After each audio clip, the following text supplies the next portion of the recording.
Chapter 34. It was near Christmas by the time all was settled. The season of general holiday approached. I now closed Morton's school, taking care that the parting should not be barren on my side. Good fortune opens the hand as well as the heart wonderfully, and to give somewhat, when we have largely received, is but to afford a vent to the unusual ebullition of the sensations. I had long felt with pleasure that many of my rustic scholars liked me, and when we parted, that consciousness was confirmed. They manifested their affection plainly and strongly.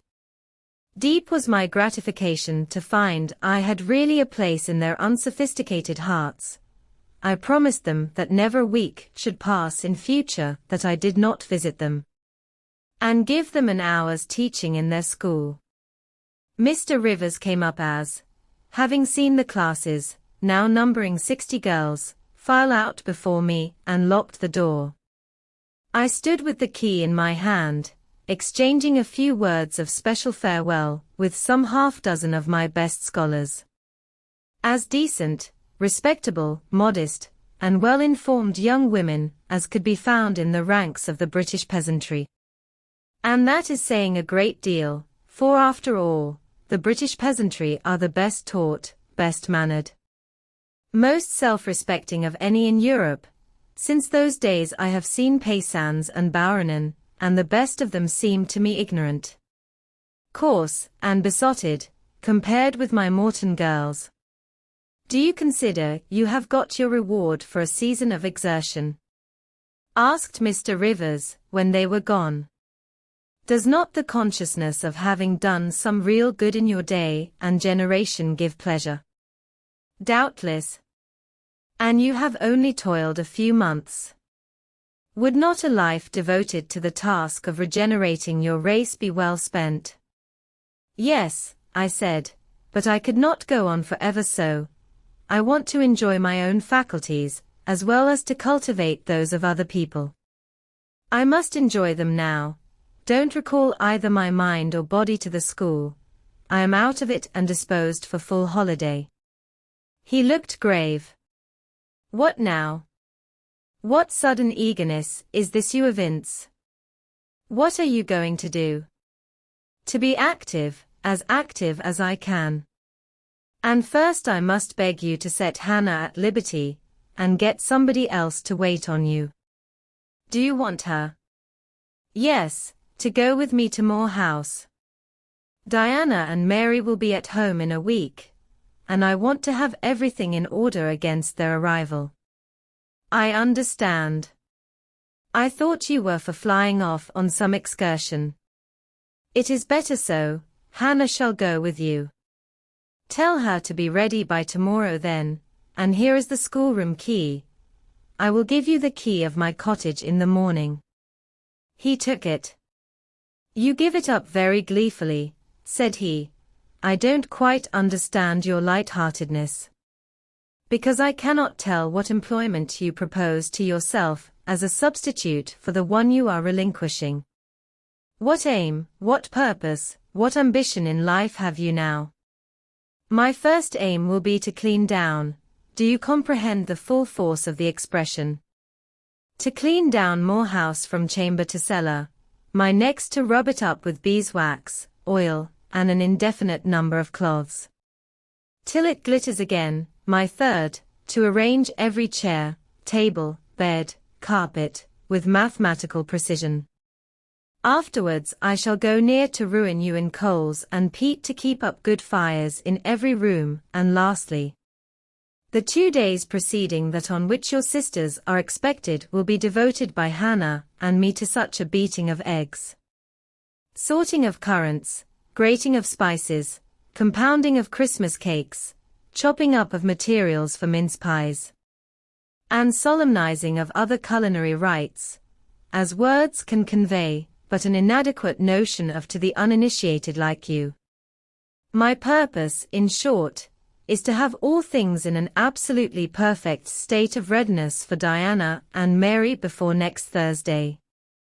And my ambition is to give them a beau ideal of a welcome when they come. St. John smiled slightly, Still he was dissatisfied. "It is all very well for the present," said he, "but seriously, I trust that when the first flush of vivacity is over, you will look a little higher than domestic endearments and household joys. The best things the world has."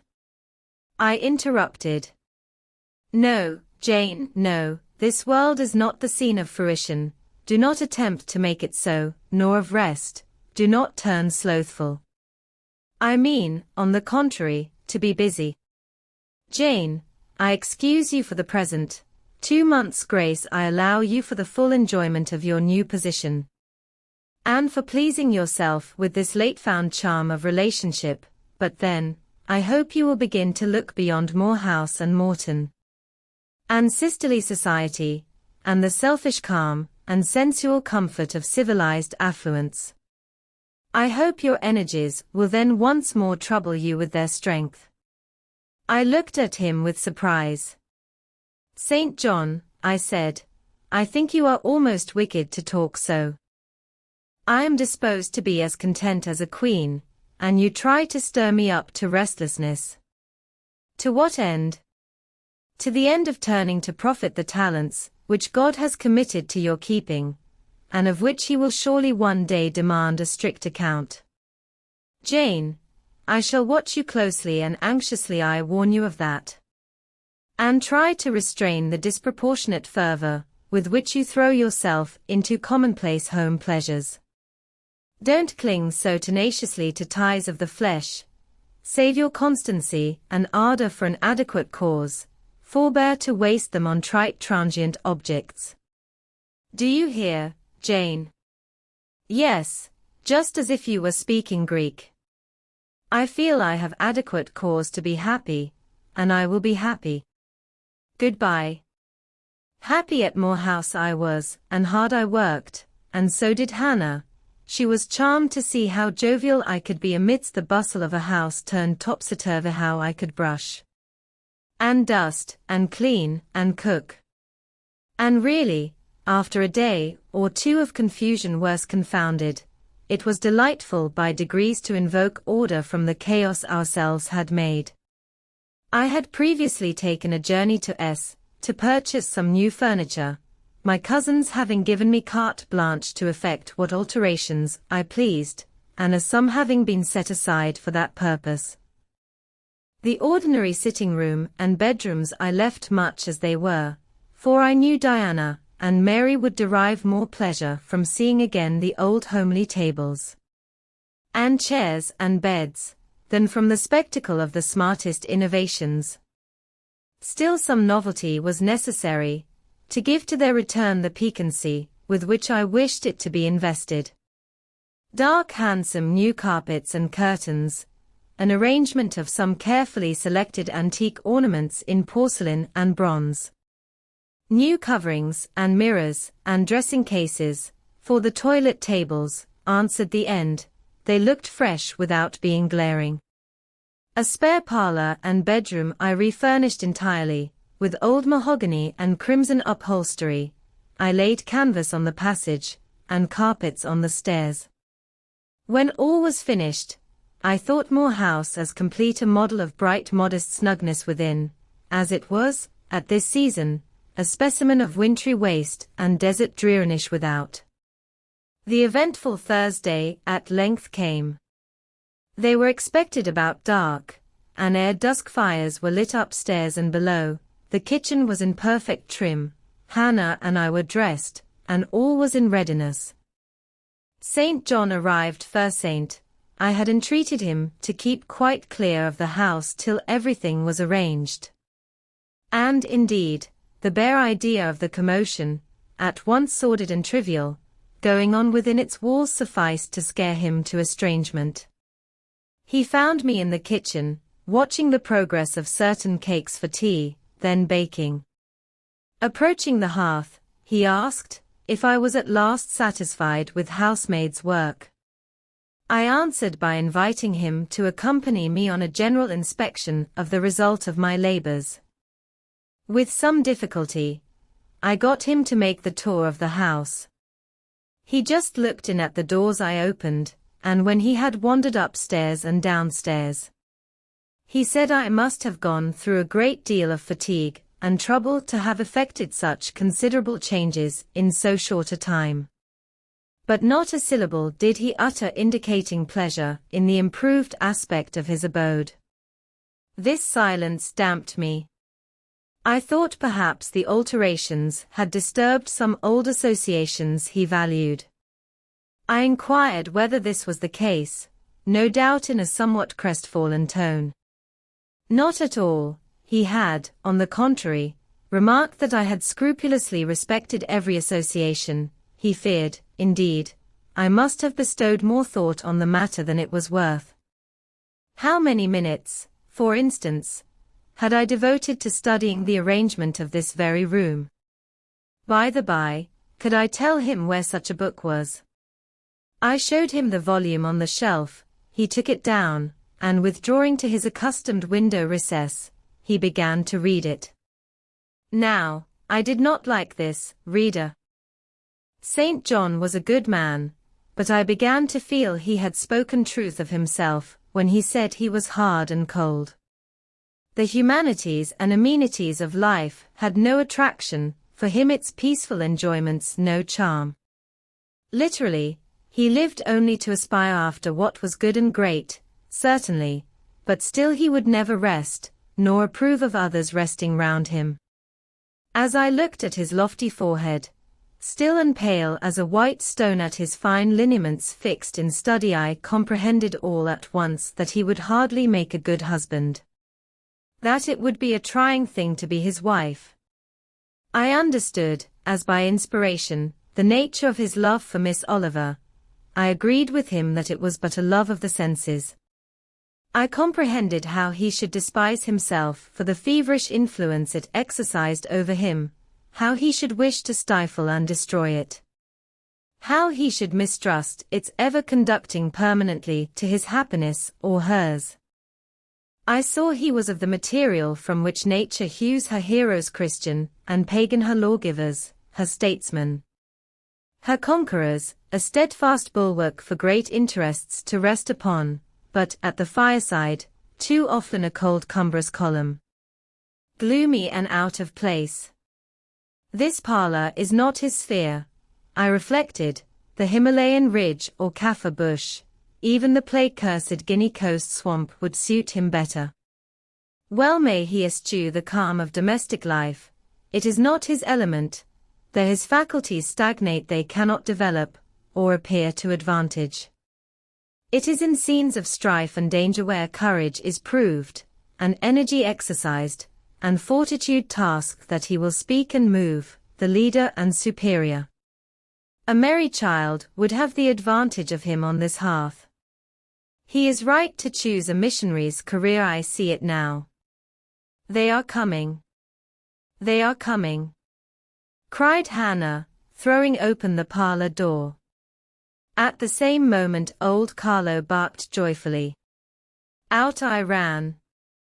It was now dark, but a rumbling of wheels was audible. Hannah soon had a lantern lit. The vehicle had stopped at the wicket.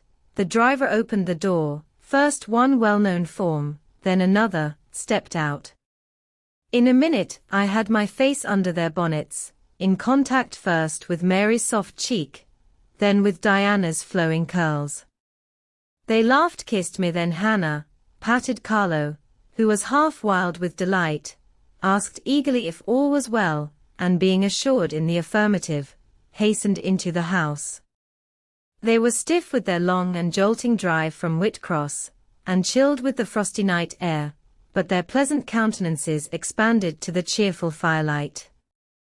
While the driver and Hannah brought in the boxes, they demanded St. John. At this moment he advanced from the parlor. They both threw their arms round his neck at once.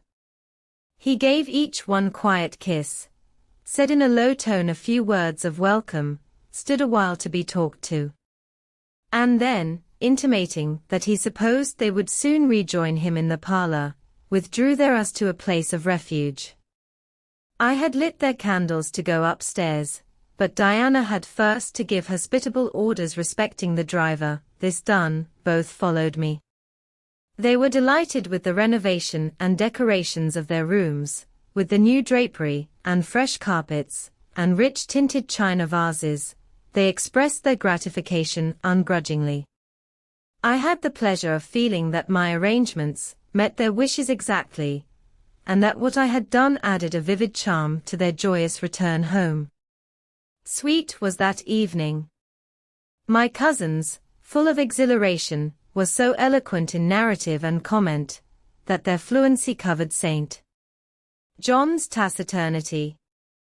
He was sincerely glad to see his sisters, but in their glow of fervor and flow of joy he could not sympathize.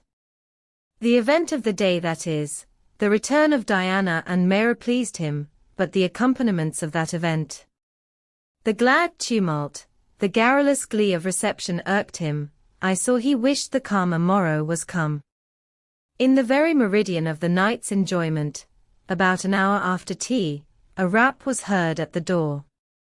Hannah entered with the intimation that a poor lad was come, at that unlikely time, to fetch Mr. Rivers to see his mother, who was drawing away. Where does she live, Hannah? Clear up at Whitcross Brow, almost 4 miles off, and moor and moss all the way. Tell him I will go. I'm sure, sir, you had better not. It's the worst road to travel after dark that can be. There's no track at all over the bog. And then it is such a bitter night, the keenest wind you ever felt. You had better send word, sir, that you will be there in the morning. But he was already in the passage, putting on his cloak, and without one objection, one murmur, he departed. It was then 9 o'clock. He did not return till midnight. Starved and tired enough he was, but he looked happier than when he set out. He had performed an act of duty, made an exertion, felt his own strength to do and deny, and was on better terms with himself. I am afraid the whole of the ensuing week tried his patience. It was Christmas week. We took to no settled employment, but spent it in a sort of merry domestic dissipation. The air of the moors, the freedom of home, the dawn of prosperity, acted on Diana and Mary's spirits like some life-giving elixir. They were gay from morning till noon, and from noon till night. They could always talk, and their discourse, witty, pithy, original, had such charms for me, that I preferred listening to, and sharing in it, to doing anything else. St. John did not rebuke our vivacity, but he escaped from it. He was seldom in the house, his parish was large, the population scattered, and he found daily business in visiting the sick and poor in its different districts. One morning at breakfast, Diana, after looking a little pensive for some minutes, asked him if his plans were yet unchanged. Unchanged and unchangeable, was the reply.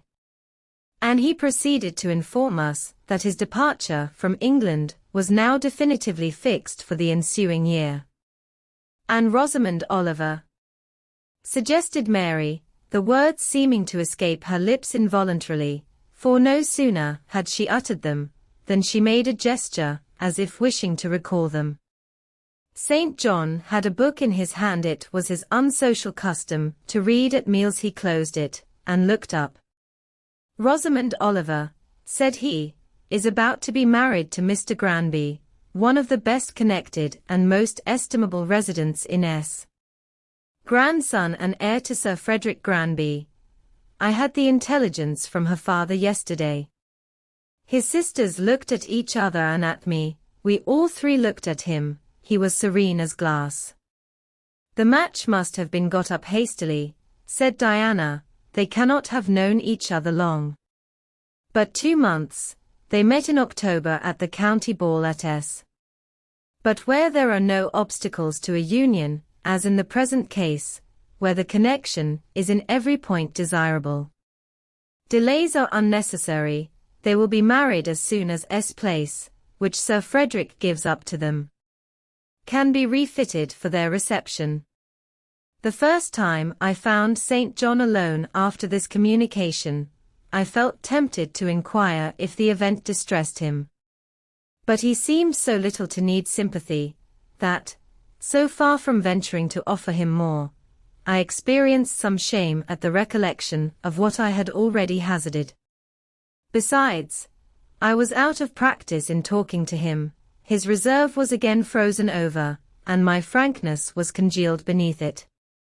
He had not kept his promise of treating me like his sisters, he continually made little chilling differences between us, which did not at all tend to the development of cordiality. In short, now that I was acknowledged his kinswoman, and lived under the same roof with him, I felt the distance between us to be far greater than when he had known me only as the village schoolmistress. When I remembered how far I had once been admitted to his confidence, I could hardly comprehend his present frigidity. Such being the case, I felt not a little surprised when he raised his head suddenly from the desk over which he was stooping and said, "You see, Jane, the battle is fought and the victory won." Startled at being thus addressed, I did not immediately reply. After a moment's hesitation I answered, "But are you sure you are not in the position of those conquerors, whose triumphs have cost them too dear? Would not such another ruin you?" "I think not, and if I were, it does not much signify. I shall never be called upon to contend for such another. The event of the conflict is decisive, my way is now clear, I thank God for it." So saying, he returned to his papers and his silence. As our mutual happiness, that is, Diana's, Mary's, and mine, settled into a quieter character, and we resumed our usual habits and regular studies, St. John stayed more at home. He sat with us in the same room, sometimes for hours together. While Mary drew, Diana pursued a course of encyclopedic reading she had, to my awe and amazement, undertaken. And I fagged away at German. He pondered a mystic law of his own, that of some Eastern tongue, the acquisition of which he thought necessary to his plans. Thus engaged, he appeared, sitting in his own recess, quiet and absorbed enough, but that blue eye of his had a habit of leaving the outlandish-looking grammar, and wandering over, and sometimes fixing upon us, his fellow students, with a curious intensity of observation. If caught, it would be instantly withdrawn, yet ever and anon, it returned searchingly to our table. I wondered what it meant. I wondered, too, at the punctual satisfaction he never failed to exhibit on an occasion that seemed to me of small moment. Namely, my weekly visit to Morton School, and still more was I puzzled when, if the day was unfavorable, if there was snow, or rain, or high wind, and his sisters urged me not to go, he would invariably make light of their solicitude, and encourage me to accomplish the task without regard to the elements. "Jane is not such a weakling as you would make her," he would say. "She can bear a mountain blast, or a shower, or a few flakes of snow, as well as any of us."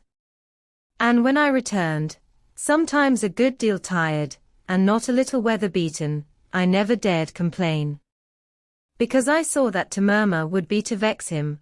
On all occasions fortitude pleased him, the reverse was a special annoyance. One afternoon, however, I got leave to stay at home, because I really had a cold. His sisters were gone to Morton in my stead. I sat reading Schiller, he, deciphering his crabbed Oriental scrolls. As I exchanged a translation for an exercise, I happened to look his way. There I found myself under the influence of the ever-watchful blue eye. How long it had been searching me through, and over, I cannot tell, so keen was it. And yet so cold, I felt for the moment superstitious, as if I were sitting in the room with something uncanny. "Jane, what are you doing?" "Learning German." "I want you to give up German and learn Hindustani." You are not in earnest. In such earnest that I must have it so, and I will tell you why.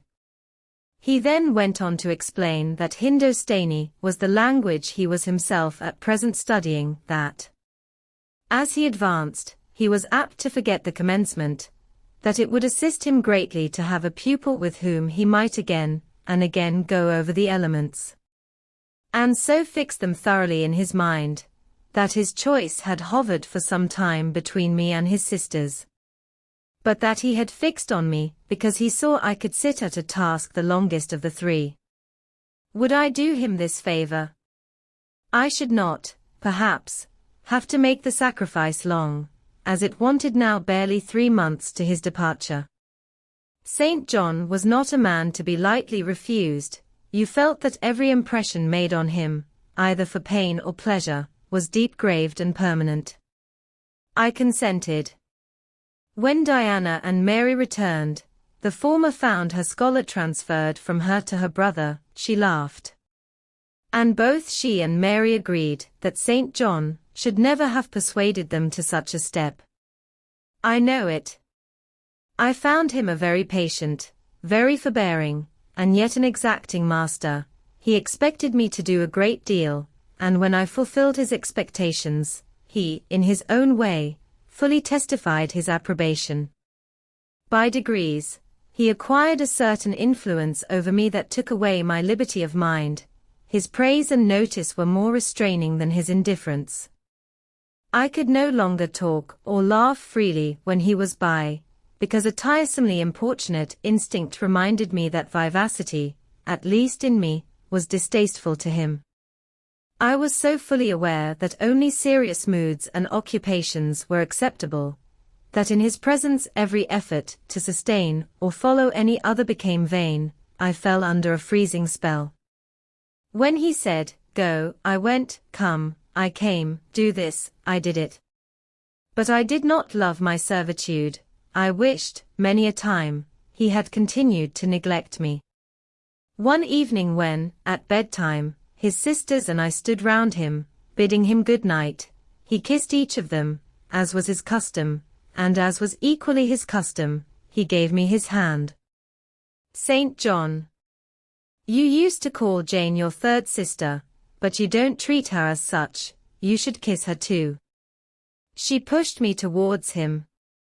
I thought Diana very provoking, and felt uncomfortably confused, and while I was thus thinking and feeling, St. John bent his head, his Greek face was brought to a level with mine, his eyes questioned my eyes piercingly. He kissed me. There are no such things as marble kisses, or ice kisses, or I should say my ecclesiastical cousin's salute belonged to one of these classes. But there may be experiment kisses, and his was an experiment kiss. When given, he viewed me to learn the result. It was not striking. I am sure I did not blush. Perhaps I might have turned a little pale, for I felt as if this kiss were a seal affixed to my fetters. He never omitted the ceremony afterwards, and the gravity and quiescence with which I underwent it seemed to invest it for him with a certain charm. As for me, I daily wished more to please him, but to do so, I felt daily more and more that I must disown half my nature, stifle half my faculties, wrest my tastes from their original bent, force myself to the adoption of pursuits for which I had no natural vocation. He wanted to train me to an elevation I could never reach. It racked me hourly to aspire to the standard he uplifted. The thing was as impossible as to mold my irregular features to his correct and classic pattern, to give to my changeable green eyes the sea-blue tint and solemn luster of his own. Not his ascendancy alone, however, held me in thrall at present. Of late it had been easy enough for me to look sad. A cankering evil sat at my heart, and drained my happiness, at its source the evil of suspense. Perhaps you think I had forgotten Mr. Rochester, reader, amidst these changes of place and fortune. Not for a moment. His idea was still with me, because it was not a vapor sunshine could disperse, nor a sand-traced effigy storms could wash away. It was a name graven on a tablet, fated to last as long as the marble it inscribed. The craving to know what had become of him followed me everywhere. When I was at Morton, I re-entered my cottage every evening to think of that. And now at Moor House, I sought my bedroom each night to brood over it. In the course of my necessary correspondence with Mr. Briggs about the will, I had inquired if he knew anything of Mr. Rochester's present residence and state of health. But, as St. John had conjectured, he was quite ignorant of all concerning him. I then wrote to Mrs. Fairfax, entreating information on the subject. I had calculated with certainty on this step answering my end. I felt sure it would elicit an early answer. I was astonished when a fortnight passed without reply, but when 2 months wore away, and day after day the post arrived and brought nothing for me, I fell a prey to the keenest anxiety. I wrote again. There was a chance of my first letter having missed. Renewed hope followed renewed effort. It shone like the former for some weeks. Then, like it faded, flickered, not a line, not a word reached me. When half a year wasted in vain expectancy, my hope died out, and then I felt dark indeed. A fine spring shone round me, which I could not enjoy. Summer approached. Diana tried to cheer me. She said I looked ill, and wished to accompany me to the seaside. This St. John opposed. He said I did not want dissipation. I wanted employment. My present life was too purposeless. I required an aim, and I suppose, by way of supplying deficiencies, he prolonged still further my lessons in Hindostani, and grew more urgent in requiring their accomplishment, and I, like a fool, never thought of resisting him. I could not resist him. One day I had come to my studies in lower spirits than usual. The ebb was occasioned by a poignantly felt disappointment. Hannah had told me in the morning there was a letter for me, and when I went down to take it, almost certain that the long-looked-for tidings were vouchsafed me at last, I found only an unimportant note from Mr. Briggs on business. The bitter check had wrung from me some tears, and now, as I sat poring over the crabbed characters and flourishing tropes of an Indian scribe, my eyes filled again. St. John called me to his side to read. In attempting to do this my voice failed me, words were lost in sobs. He and I were the only occupants of the parlor. Diana was practicing her music in the drawing-room. Mary was gardening. It was a very fine May day, clear, sunny, and breezy. "We will wait a few minutes, Jane, till you are more composed." And while I smothered the paroxysm with all haste, he sat calm and patient, leaning on his desk, and looking like a physician watching with the eye of science an expected and fully understood crisis in a patient's malady. Having stifled my sobs, wiped my eyes, and muttered something about not being very well that morning, I resumed my task, and succeeded in completing it. "Now, Jane, you shall take a walk, and with me. I will call Diana and Mary." "No, I want only one companion this morning, and that must be you. Put on your things, go out by the kitchen door, take the road towards the head of Marsh Glen. I will join you in a moment.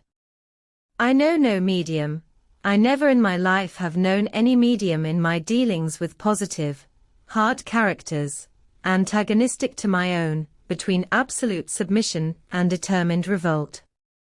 I have always faithfully observed the one, up to the very moment of bursting, sometimes with volcanic vehemence, into the other, and as neither present circumstances warranted, nor my present mood inclined me to mutiny, I observed careful obedience to St. John's directions, and in 10 minutes I was treading the wild track of the glen, side by side with him.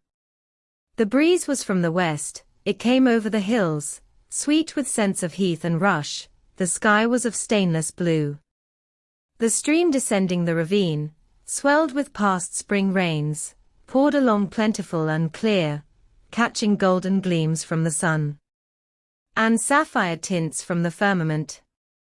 As we advanced and left the track, we trod a soft turf, mossy fine and emerald green, minutely enameled with a tiny white flower, and spangled with a star-like yellow blossom. The hills, meantime, shut us quite in, for the glen, towards its head, wound to their very core.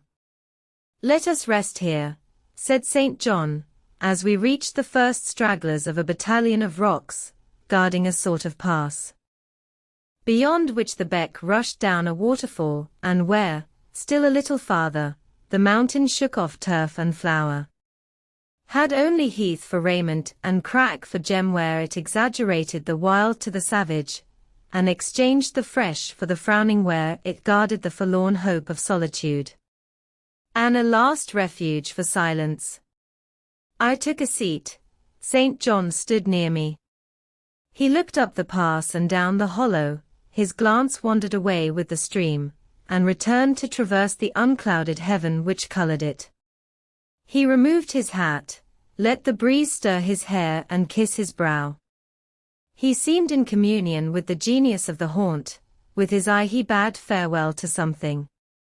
"And I shall see it again," he said aloud, "in dreams when I sleep by the Ganges, and again in a more remote hour when another slumber overcomes me on the shore of a darker stream." Strange words of a strange love. An austere patriot's passion for his fatherland. "Jane, I go in 6 weeks.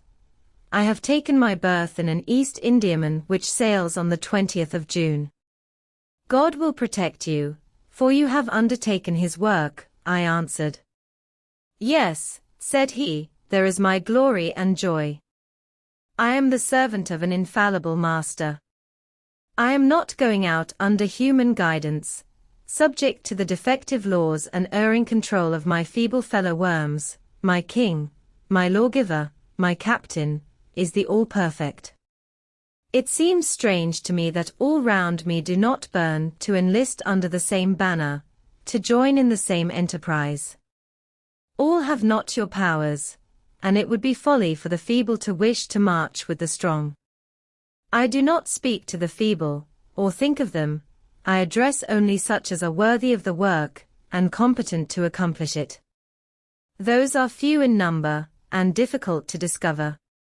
You say truly, but when found, it is right to stir them up, to urge and exhort them to the effort to show them what their gifts are, and why they were given, to speak heaven's message in their ear, to offer them, direct from God, a place in the ranks of his chosen. If they are really qualified for the task, will not their own hearts be the first to inform them of it?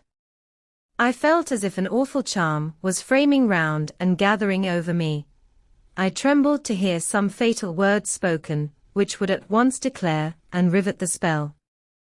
"And what does your heart say?" demanded St. John. "My heart is mute, my heart is mute," I answered, struck and thrilled. "Then I must speak for it," continued the deep, relentless voice. "Jane, come with me to India, come as my helpmeet and fellow laborer." The glen and sky spun round, the hills heaved. It was as if I had heard a summons from heaven, as if a visionary messenger, like him of Macedonia, had announced, "Come over and help us." But I was no apostle. I could not behold the herald. I could not receive his call. "Oh, St. John," I cried, "have some mercy." I appealed to one who, in the discharge of what he believed his duty, knew neither mercy nor remorse. "God and nature intended you for a missionary's wife. It is not personal, but mental endowments they have given you. You are formed for labor, not for love. A missionary's wife you shall be. You shall be mine. I claim you not for my pleasure, but for my sovereign's service." "I am not fit for it. I have no vocation," I said. He had calculated on these first objections, he was not irritated by them. Indeed, as he leaned back against the crag behind him, folded his arms on his chest, and fixed his countenance, I saw he was prepared for a long and trying opposition, and had taken in a stock of patience to last him to its close resolved. However, that close should be conquest for him. Humility, Jane, said he, is the groundwork of Christian virtues. You say right that you are not fit for the work. Who is fit for it? Or who, that ever was truly called, believed himself worthy of the summons? I, for instance, am but dust and ashes. With St. Paul, I acknowledge myself the chiefest of sinners, but I do not suffer this sense of my personal vileness to daunt me. I know my leader, that he is just as well as mighty, and while he has chosen a feeble instrument to perform a great task, he will, from the boundless stores of his providence, supply the inadequacy of the means to the end. Think like me, Jane, trust like me. It is the rock of ages I ask you to lean on, do not doubt, but it will bear the weight of your human weakness. I do not understand a missionary life, I have never studied missionary labors. There I, humble as I am, can give you the aid you want. I can set you your task from hour to hour, stand by you always, help you from moment to moment. This I could do in the beginning, soon, for I know your powers, you would be as strong and apt as myself, and would not require my help. But my powers, where are they for this undertaking? I do not feel them. Nothing speaks or stirs in me while you talk. I am sensible of no light kindling, no life quickening, no voice counseling or cheering. Oh, I wish I could make you see how much my mind is at this moment like a rayless dungeon, with one shrinking fear fettered in its depths, the fear of being persuaded by you to attempt what I cannot accomplish. I have an answer for you, hear it. I have watched you ever since we first met. I have made you my study for 10 months. I have proved you in that time by sundry tests, and what have I seen and elicited?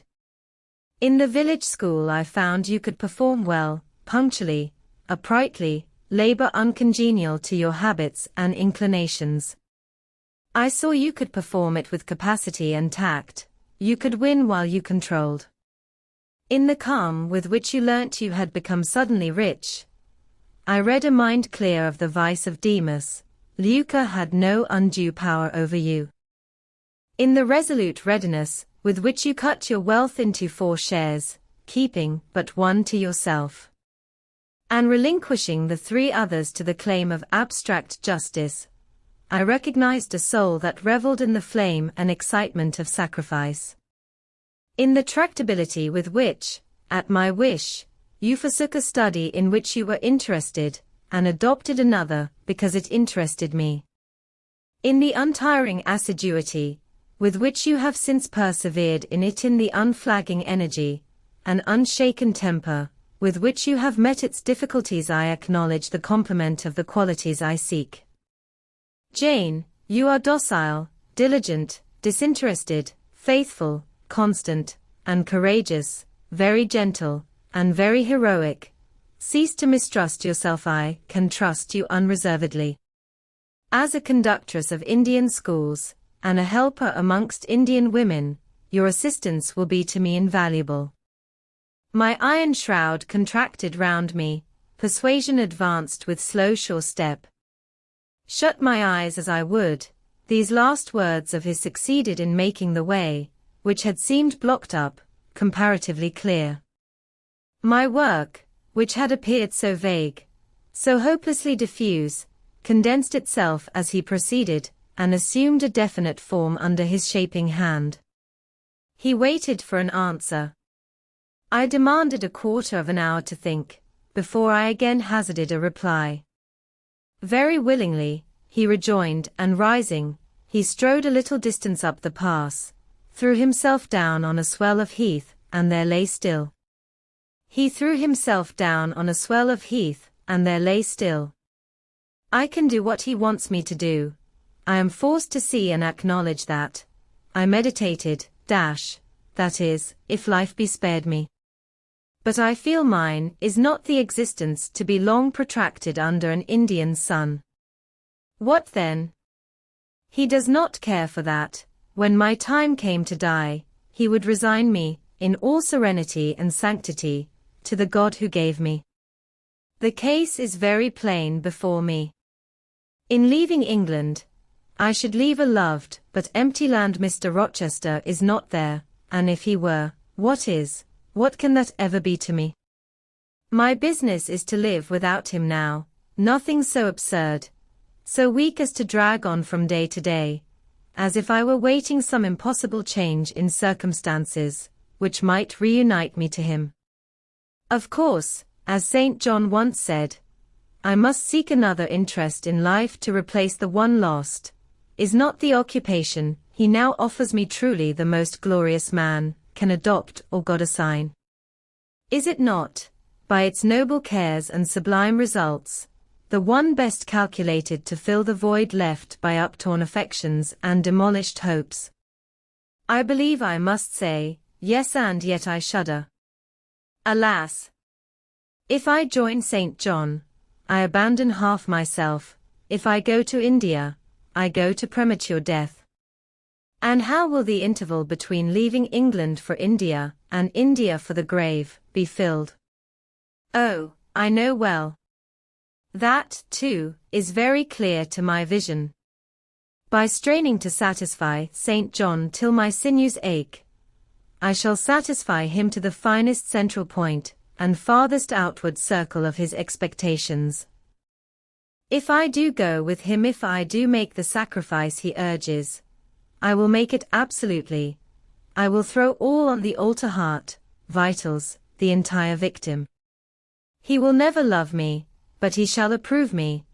I will show him energies he has not yet seen, resources he has never suspected. Yes, I can work as hard as he can, and with as little grudging consent, then, to his demand as possible, but for one dreadful item.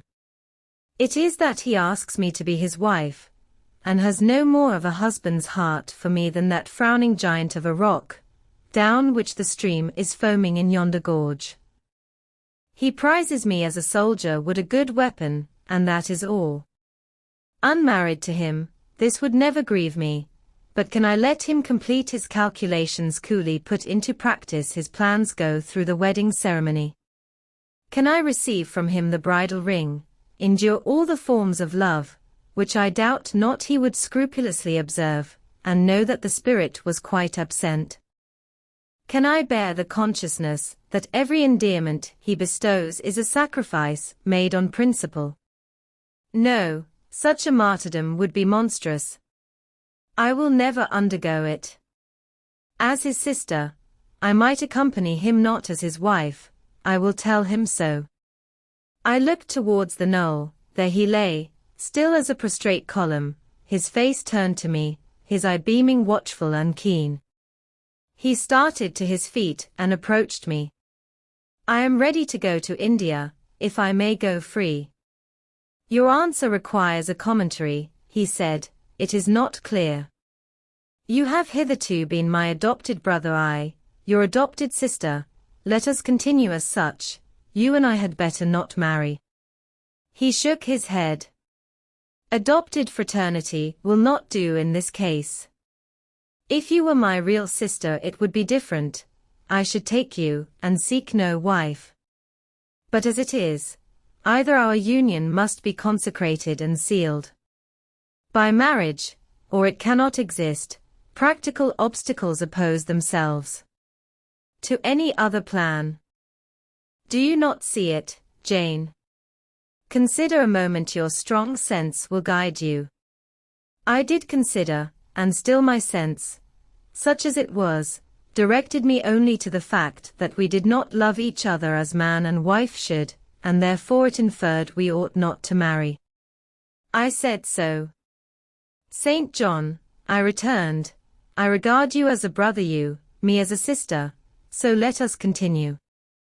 We cannot, he answered, with short, sharp determination. It would not do. You have said you will go with me to India, remember you have said that. Conditionally. Well. To the main point, the departure with me from England, the cooperation with me in my future labors, you do not object. You have already as good as put your hand to the plough, you are too consistent to withdraw it. You have but one end to keep in view, how the work you have undertaken can best be done.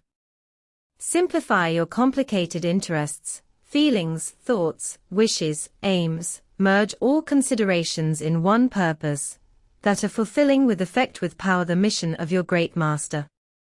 To do so, you must have a coadjutor, not a brother that is a loose tie but a husband. I, too, do not want a sister might any day be taken from me. I want a wife, the sole helpmeet I can influence efficiently in life, and retain absolutely till death. I shuddered as he spoke.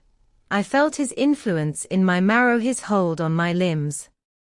Seek one elsewhere than in me, St. John, seek one fitted to you. One fitted to my purpose, you mean fitted to my vocation.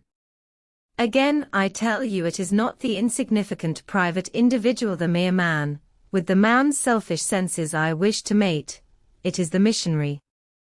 And I will give the missionary my energies, it is all he wants but not myself, that would be only adding the husk and shell to the kernel.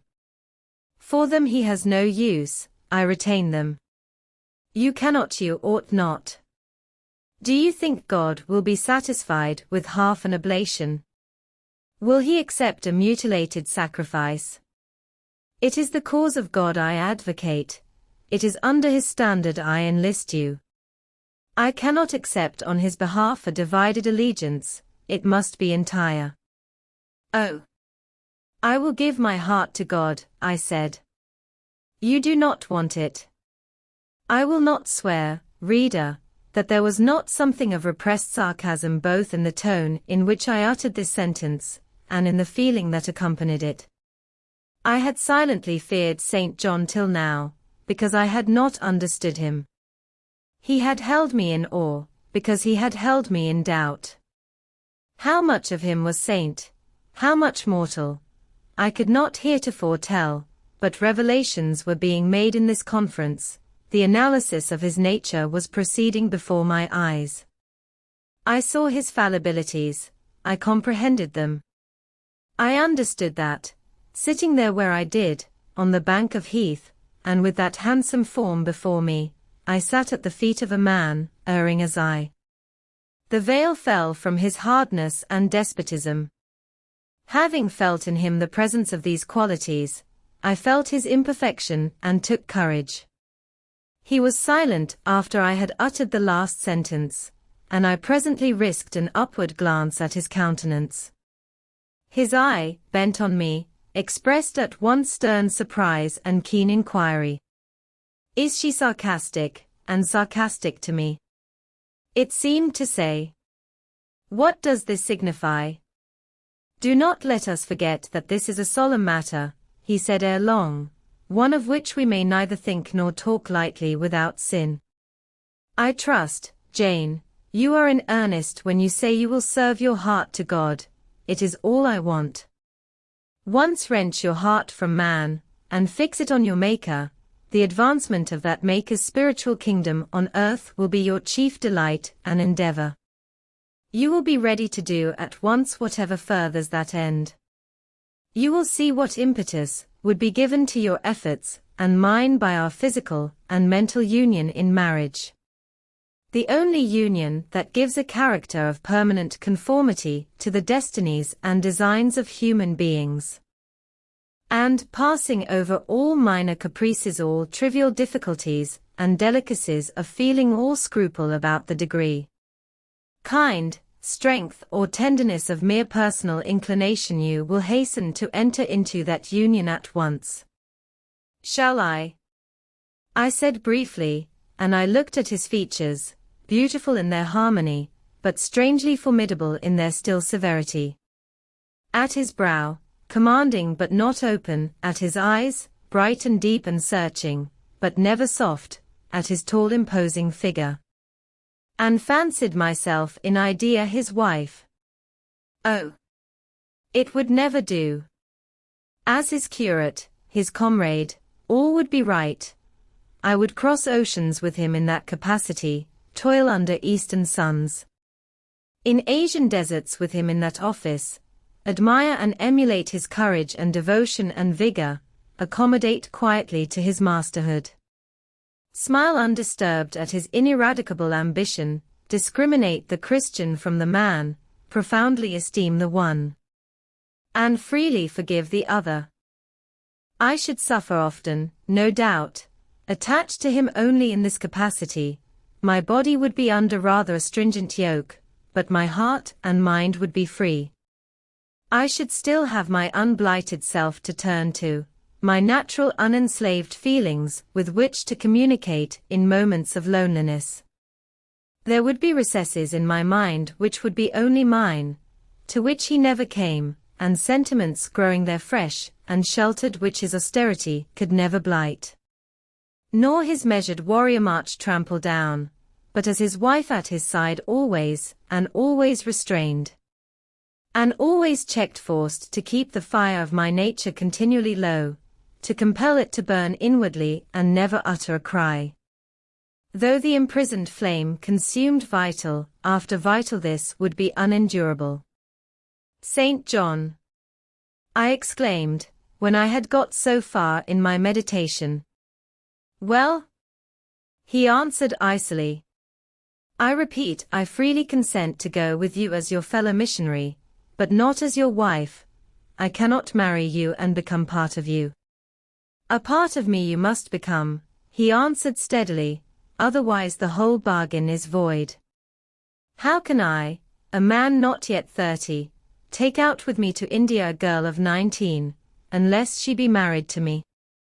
How can we be forever together, sometimes in solitudes, sometimes amidst savage tribes and unwed?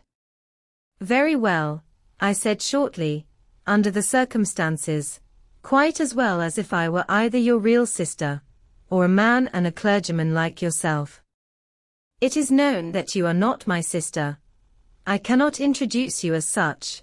To attempt it would be to fasten injurious suspicions on us both. And for the rest, though you have a man's vigorous brain, you have a woman's heart, and it would not do. It would do, I affirmed with some disdain, perfectly well. I have a woman's heart, but not where you are concerned. For you I have only a comrade's constancy, a fellow soldier's frankness. Fidelity, fraternity, if you like, a neophyte's respect and submission to his hierophant, nothing more. Don't fear. It is what I want, he said, speaking to himself, it is just what I want. And there are obstacles in the way, they must be hewn down. Jane, you would not repent marrying me, be certain of that. We must be married. I repeat it, there is no other way, and undoubtedly enough of love would follow upon marriage to render the union right even in your eyes. I scorn your idea of love, I could not help saying, as I rose up and stood before him, leaning my back against the rock. I scorn the counterfeit sentiment you offer, yes, St. John, and I scorn you when you offer it. He looked at me fixedly, compressing his well-cut lips while he did so. Whether he was incensed or surprised, or what, it was not easy to tell. He could command his countenance thoroughly. I scarcely expected to hear that expression from you, he said. I think I have done and uttered nothing to deserve scorn. I was touched by his gentle tone, and overawed by his high, calm mien. Forgive me the words, St. John, but it is your own fault that I have been roused to speak so unguardedly. You have introduced a topic on which our natures are at variance, a topic we should never discuss. The very name of love is an apple of discord between us. If the reality were required, what should we do? How should we feel? My dear cousin, abandon your scheme of marriage, forget it. No, said he, it is a long-cherished scheme, and the only one which can secure my great end, but I shall urge you no further at present. Tomorrow, I leave home for Cambridge. I have many friends there to whom I should wish to say farewell. I shall be absent a fortnight. Take that space of time to consider my offer, and do not forget that if you reject it, it is not me you deny, but God. Through my means, He opens to you a noble career. As my wife only can you enter upon it. Refuse to be my wife, and you limit yourself forever to a track of selfish ease and barren obscurity. Tremble lest in that case you should be numbered with those who have denied the faith, and are worse than infidels. He had done. Looked to river, looked to hill. But this time his feelings were all pent in his heart. I was not worthy to hear them uttered. As I walked by his side homeward, I read well in his iron silence all he felt towards me, the disappointment of an austere and despotic nature, which has met resistance where it expected submission, the disapprobation of a cool, inflexible judgment, which has detected in another feelings and views in which it has no power to sympathize, in short, as a man. He would have wished to coerce me into obedience.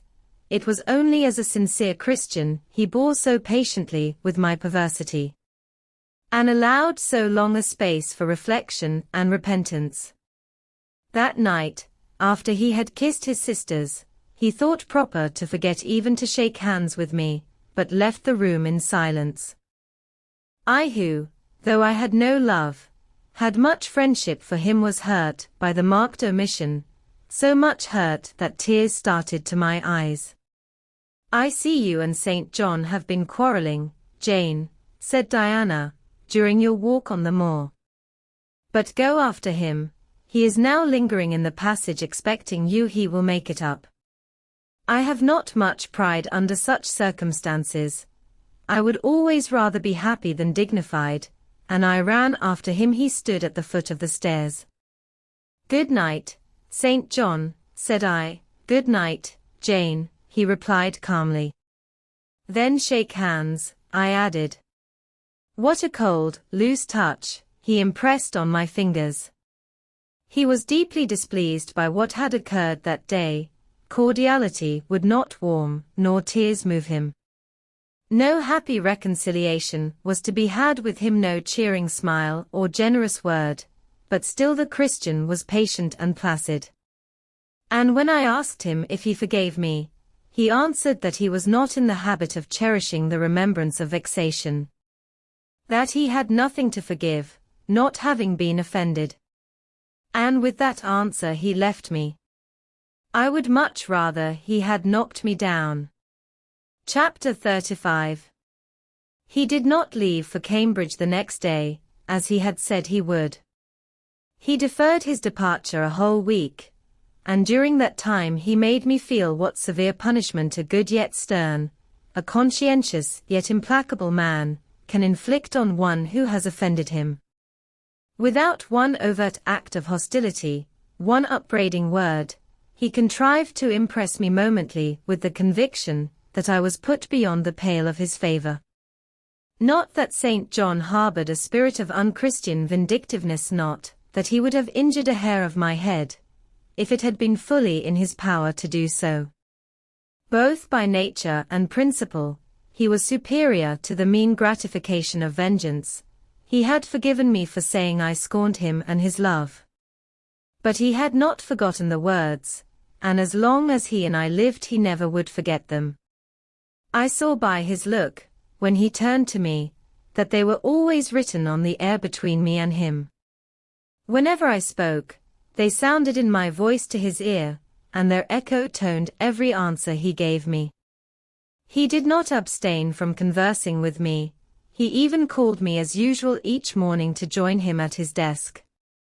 And I fear the corrupt man within him had a pleasure unimparted to, and unshared by, the pure Christian, in evincing with what skill he could, while acting and speaking apparently just as usual, extract from every deed and every phrase the spirit of interest and approval, which had formerly communicated a certain austere charm to his language and manner. To me, he was in reality become no longer flesh, but marble. His eye was a cold, bright, blue gem, his tongue a speaking instrument, nothing more. All this was torture to me, refined, lingering torture. It kept up a slow fire of indignation and a trembling trouble of grief, which harassed and crushed me altogether.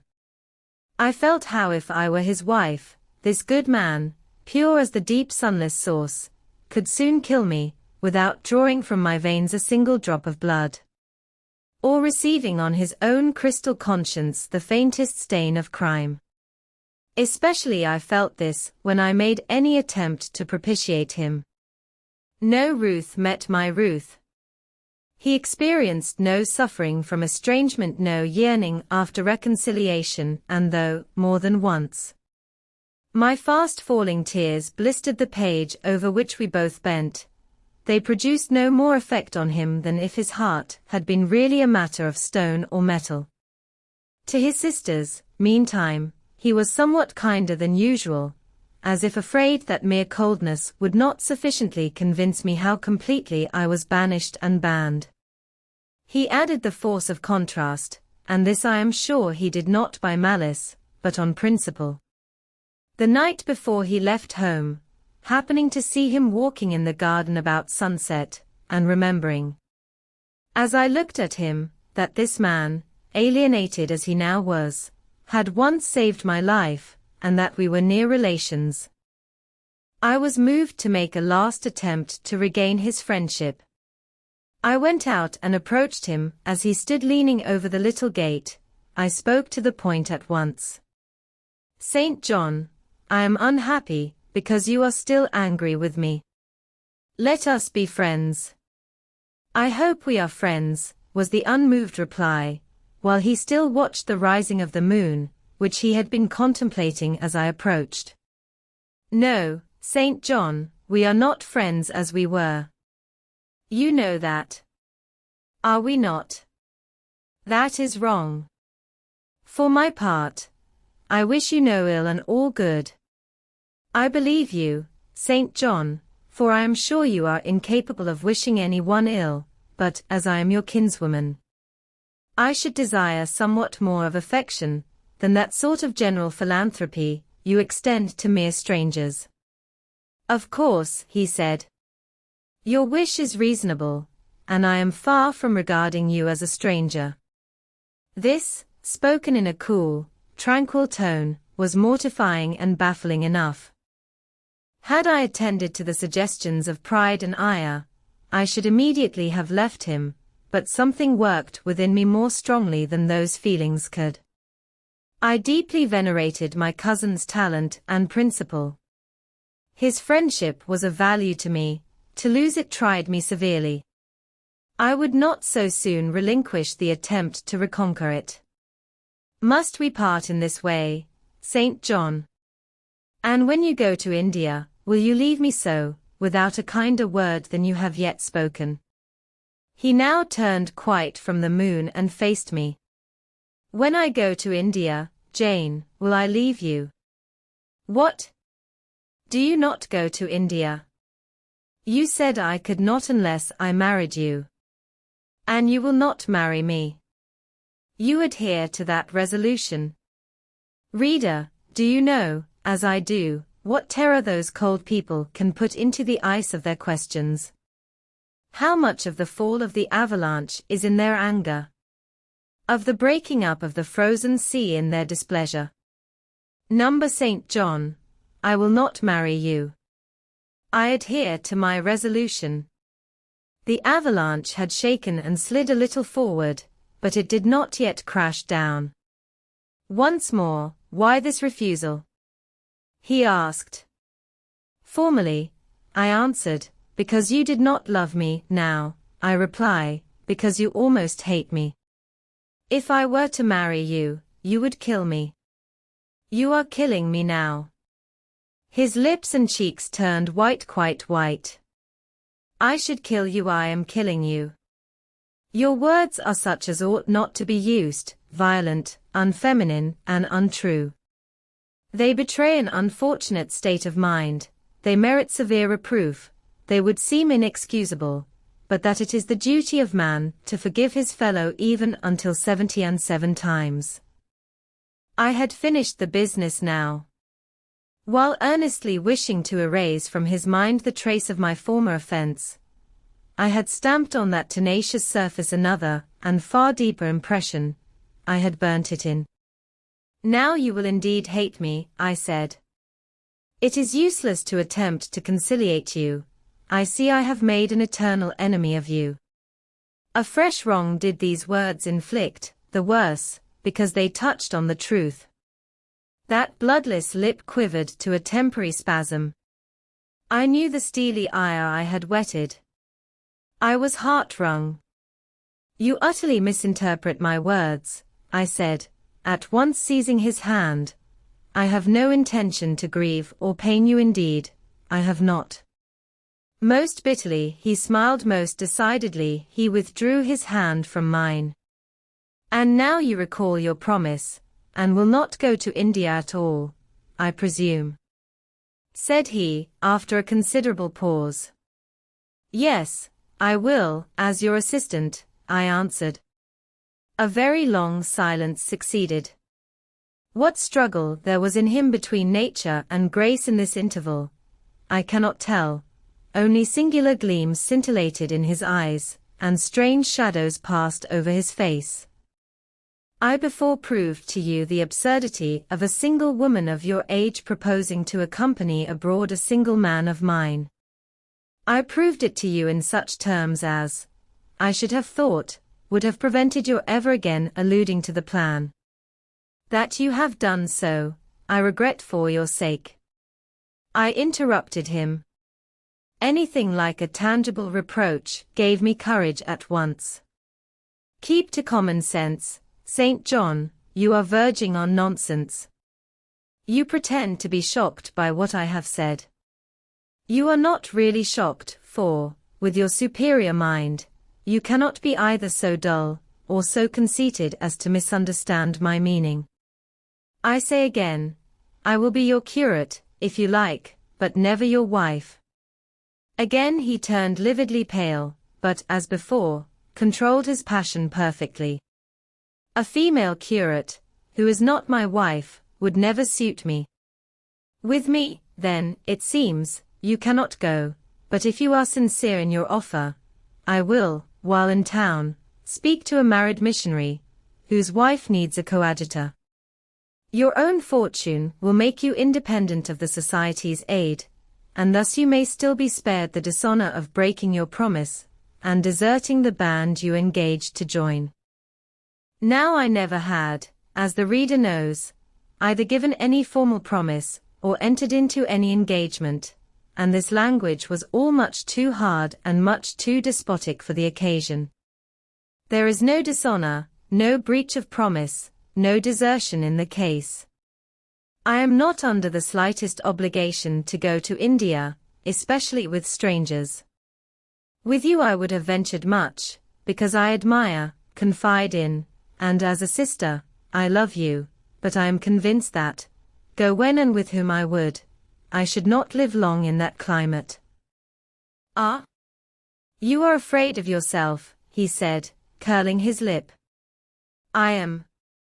God did not give me my life to throw away, and to do as you wish me would, I begin to think, be almost equivalent to committing suicide.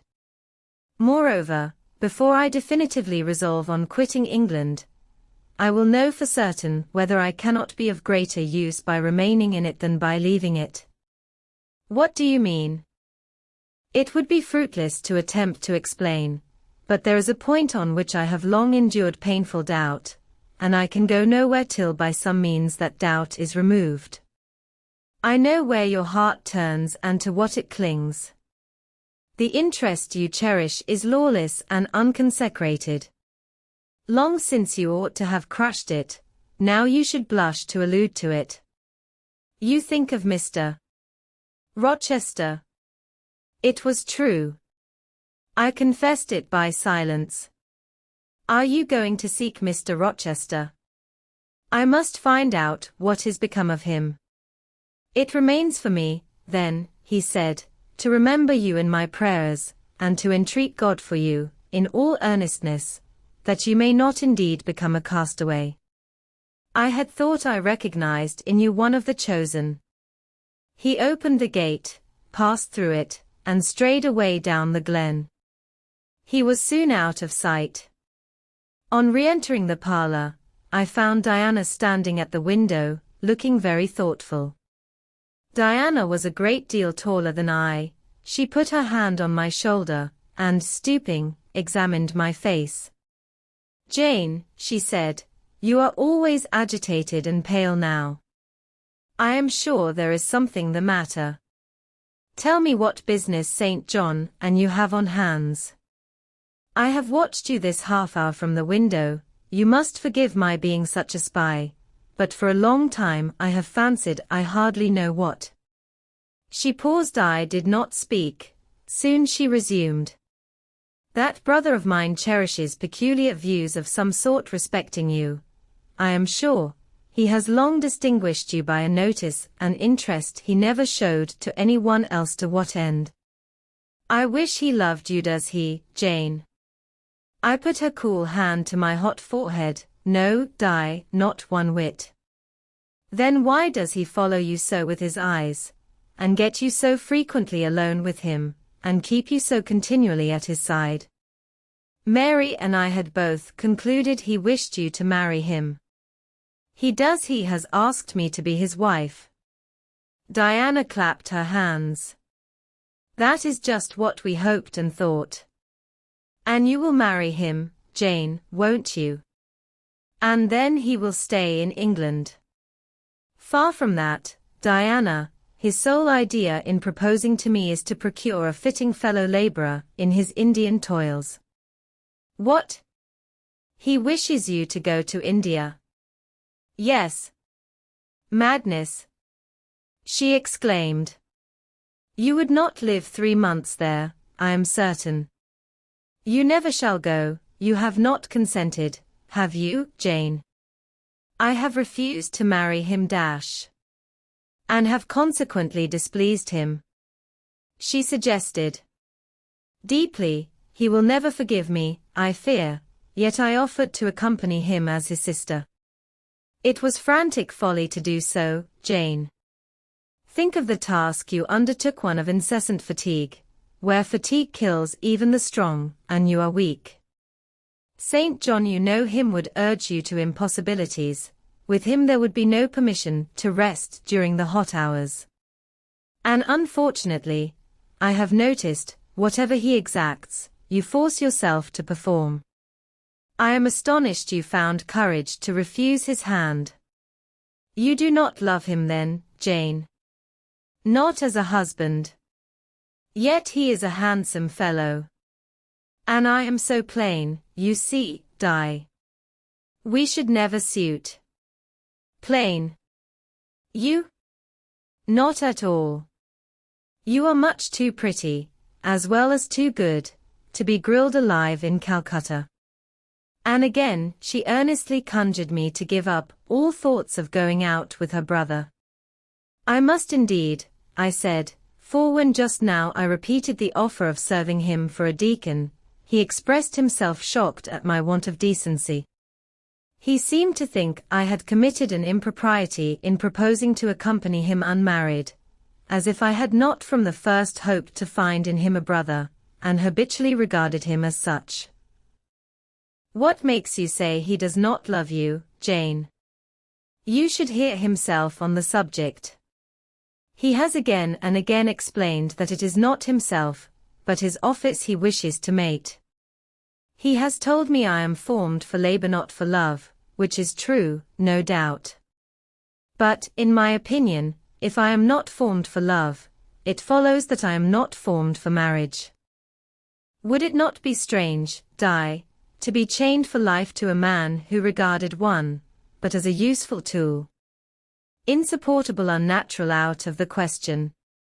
And then, I continued, though I have only sisterly affection for him now, yet, if forced to be his wife, I can imagine the possibility of conceiving an inevitable, strange, torturing kind of love for him, because he is so talented. And there is often a certain heroic grandeur in his look, manner, and conversation. In that case, my lot would become unspeakably wretched. He would not want me to love him, and if I showed the feeling, he would make me sensible that it was a superfluity, unrequired by him, unbecoming in me. I know he would. And yet St. John is a good man, said Diana. He is a good and a great man, but he forgets, pitilessly, the feelings and claims of little people, in pursuing his own large views.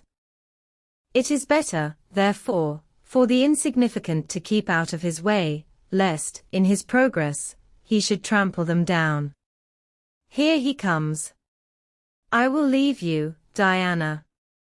And I hastened upstairs as I saw him entering the garden. But I was forced to meet him again at supper. During that meal he appeared just as composed as usual. I had thought he would hardly speak to me, and I was certain he had given up the pursuit of his matrimonial scheme. The sequel showed I was mistaken on both points. He addressed me precisely in his ordinary manner, or what had, of late, been his ordinary manner, one scrupulously polite. No doubt he had invoked the help of the Holy Spirit to subdue the anger I had roused in him, and now believed he had forgiven me once more. For the evening reading before prayers, he selected the 21st chapter of Revelation. It was at all times pleasant to listen while from his lips fell the words of the Bible. Never did his fine voice sound at once so sweet and full, never did his manner become so impressive in its noble simplicity, as when he delivered the oracles of God. And tonight, that voice took a more solemn tone, that manner a more thrilling meaning, as he sat in the midst of his household circle, the May moon shining in through the uncurtained window, and rendering almost unnecessary the light of the candle on the table, as he sat there, bending over the great old Bible, and described from its page the vision of the new heaven and the new earth, told how God would come to dwell with men, how he would wipe away all tears from their eyes, and promised that there should be no more death, neither sorrow nor crying, nor any more pain, because the former things were passed away. The succeeding words thrilled me strangely as he spoke them, especially as I felt, by the slight, indescribable alteration in sound, that in uttering them, his eye had turned on me. He that overcometh shall inherit all things, and I will be his God, and he shall be my son. But, was slowly, distinctly read, the fearful, the unbelieving, etc., shall have their part in the lake which burneth with fire and brimstone, which is the second death. Henceforward, I knew what fate St. John feared for me. A calm, subdued triumph, blent with a longing earnestness, marked his enunciation of the last glorious verses of that chapter. The reader believed his name was already written in the Lamb's book of life, and he yearned after the hour which should admit him to the city to which the kings of the earth bring their glory and honor, which has no need of sun or moon to shine in it, because the glory of God lightens it, and the Lamb is the light thereof.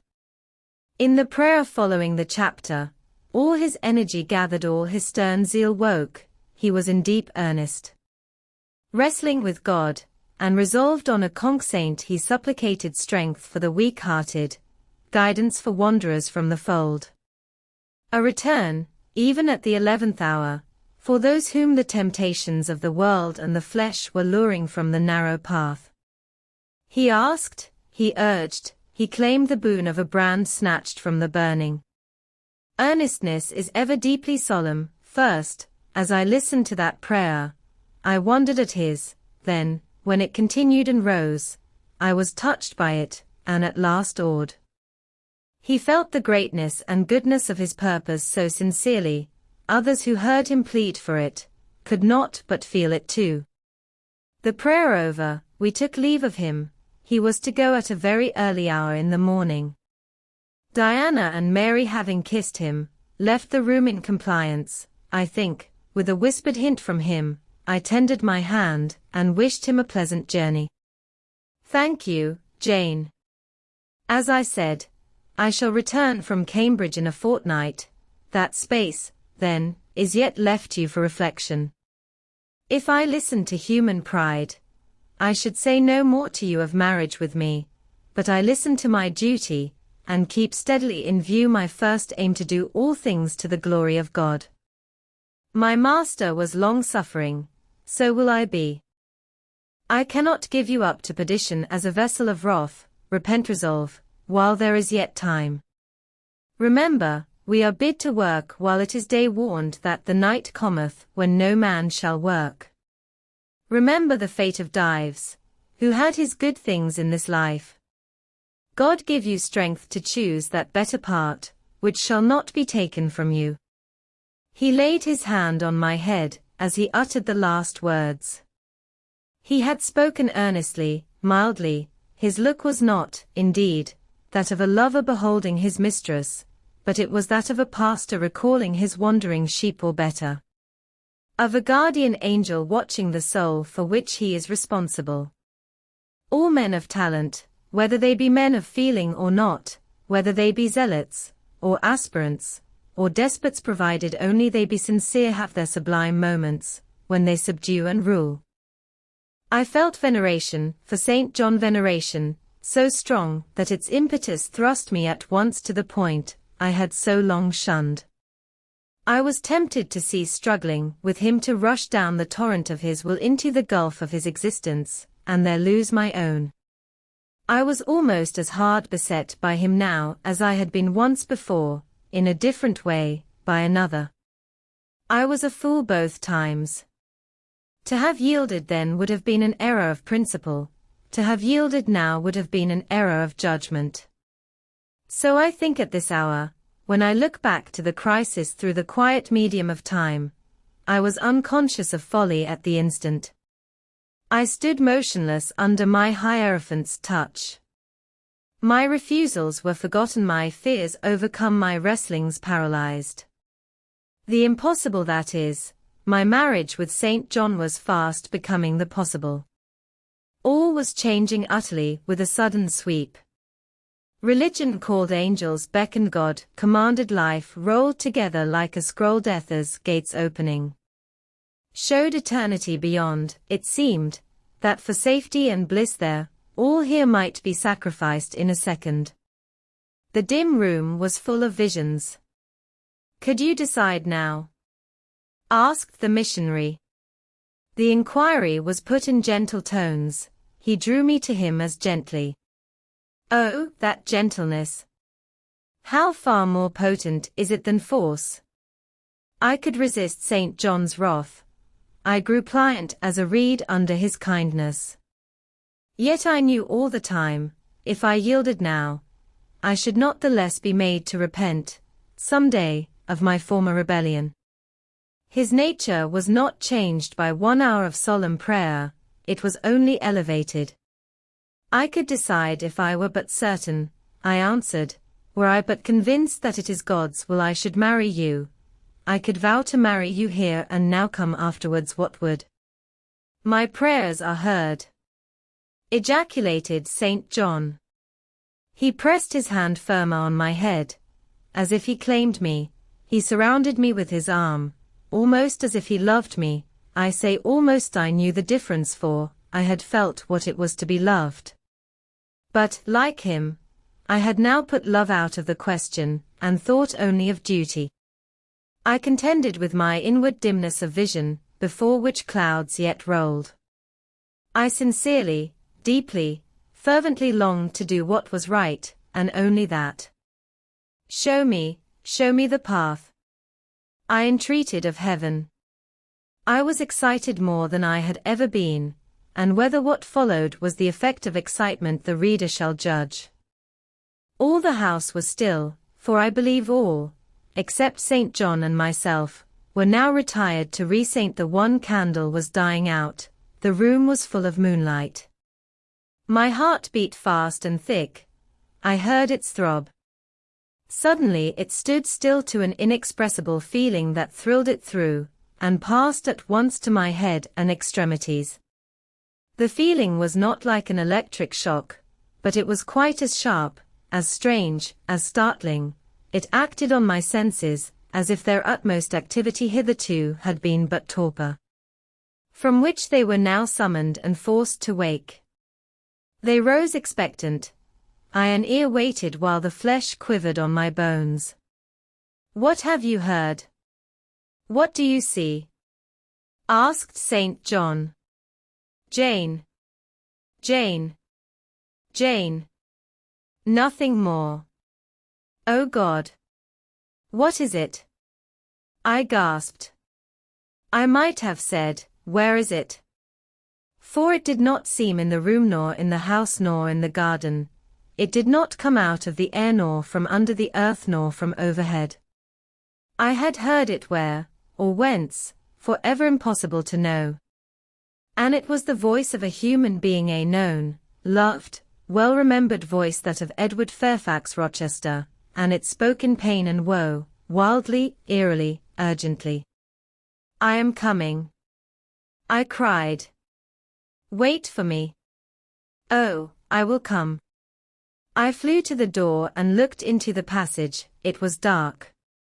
I ran out into the garden. It was void. "Where are you?" I exclaimed. The hills beyond Marsh Glen sent the answer faintly back. "Where are you?" I listened. The wind sighed low in the firs. All was moorland loneliness and midnight hush. "Down superstition," I commented, as that spectre rose up black by the black yew at the gate. "This is not thy deception, nor thy witchcraft, it is the work of nature." I broke from St. John, who had followed, and would have detained me. It was my time to assume ascendancy. My powers were in play and in force. I told him to forbear question or remark. I desired him to leave me. I must and would be alone. He obeyed at once. Where there is energy to command well enough, obedience never fails. I mounted to my chamber, locked myself in, fell on my knees, and prayed in my way, a different way to St. John's, but effective in its own fashion. I seemed to penetrate very near a mighty spirit, and my soul rushed out in gratitude at his feet. I rose from the thanksgiving, took a resolve, and lay down, unscared, enlightened, eager, but for the daylight. Chapter 36. The daylight came. I rose at dawn. I busied myself for an hour or two with arranging my things in my chamber, drawers, and wardrobe, in the order wherein I should wish to leave them during a brief absence. Meantime, I heard St. John quit his room. He stopped at my door. I feared he would knock, no, but a slip of paper was passed under the door. I took it up. "You left me too suddenly last night. Had you stayed but a little longer, you would have laid your hand on the Christian's cross and the angel's crown. I shall expect your clear decision when I return this day fortnight. Meantime, watch and pray that you enter not into temptation. The spirit, I trust, is willing, but the flesh, I see, is weak. I shall pray for you hourly. My spirit," I answered mentally, "is willing to do what is right, and my flesh, I hope, is strong enough to accomplish the will of heaven, when once that will is distinctly known to me. At any rate, it shall be strong enough to search, inquire, to grope an outlet from this cloud of doubt, and find the open day of certainty." It was the 1st of June, yet the morning was overcast and chilly. Rain beat fast on my casement. I heard the front door open, and St. John pass out. Looking through the window, I saw him traverse the garden. He took the way over the misty moors in the direction of Whitcross. There he would meet the coach. In a few more hours I shall succeed you in that track, cousin, thought I. I too have a coach to meet at Whitcross. I too have some to see and ask after in England, before I depart for ever. It wanted yet 2 hours of breakfast time. I filled the interval in walking softly about my room, and pondering the visitation, which had given my plans their present bent. I recalled that inward sensation I had experienced, for I could recall it, with all its unspeakable strangeness. I recalled the voice I had heard. Again I questioned whence it came, as vainly as before. It seemed in me, not in the external world. I asked, was it a mere nervous impression, a delusion? I could not conceive or believe. It was more like an inspiration. The wondrous shock of feeling had come like the earthquake, which shook the foundations of Paul and Silas's prison. It had opened the doors of the soul cell, and loosed its bands. It had wakened it out of its sleep, whence it sprang trembling. Listening, aghast, then vibrated thrice a cry on my startled ear, and in my quaking heart, and through my spirit, which neither feared nor shook, but exulted as if in joy over the success of one effort it had been privileged to make, independent of the cumbrous body. Ere many days, I said, as I terminated my musings, I will know something of him whose voice seemed last night to summon me. Letters have proved of no avail. Personal inquiry shall replace them. At breakfast I announced to Diana and Mary that I was going a journey, and should be absent at least 4 days. Alone, Jane? They asked. Yes, it was to see or hear news of a friend about whom I had for some time been uneasy. They might have said, as I have no doubt they thought, that they had believed me to be without any friends save them. For, indeed, I had often said so, but, with their true natural delicacy, they abstained from comment. Except that Diana asked me if I was sure I was well enough to travel. I looked very pale, she observed. I replied, that nothing ailed me save anxiety of mind, which I hoped soon to alleviate. It was easy to make my further arrangements, for I was troubled with no inquiries, no surmises. Having once explained to them that I could not now be explicit about my plans, they kindly and wisely acquiesced in the silence with which I pursued them. According to me, the privilege of free action, I should under similar circumstances have accorded them. I left Moor House at 3:00 p.m., and soon after 4 I stood at the foot of the signpost of Whitcross, waiting the arrival of the coach, which was to take me to distant Thornfield. Amidst the silence of those solitary roads and desert hills, I heard it approach from a great distance. It was the same vehicle whence, a year ago, I had alighted one summer evening on this very spot. How desolate, and hopeless, and objectless. It stopped as I beckoned. I entered, not now obliged to part with my whole fortune as the price of its accommodation. Once more on the road to Thornfield, I felt like the messenger pigeon flying home. It was a journey of 36 hours. I had set out from Whitcross on a Tuesday afternoon, and early on the succeeding Thursday morning the coach stopped to water the horses at a wayside inn. Situated in the midst of scenery, whose green hedges, and large fields, and low pastoral hills, how mild of feature, and verdant of hue compared with the stern North Midland moors of Morton, met my eye like the lineaments of a once familiar face. Yes, I knew the character of this landscape. I was sure we were near my bourne. How far is Thornfield Hall from here? I asked of the ostler. Just 2 miles, across the fields. My journey is closed, I thought to myself. I got out of the coach, gave a box I had into the ostler's charge, to be kept till I called for it, paid my fare, satisfied the coachman, and was going. The brightening day gleamed on the sign of the inn, and I read in gilt letters. "The Rochester, miss." My heart leapt up. I was already on my master's very lands.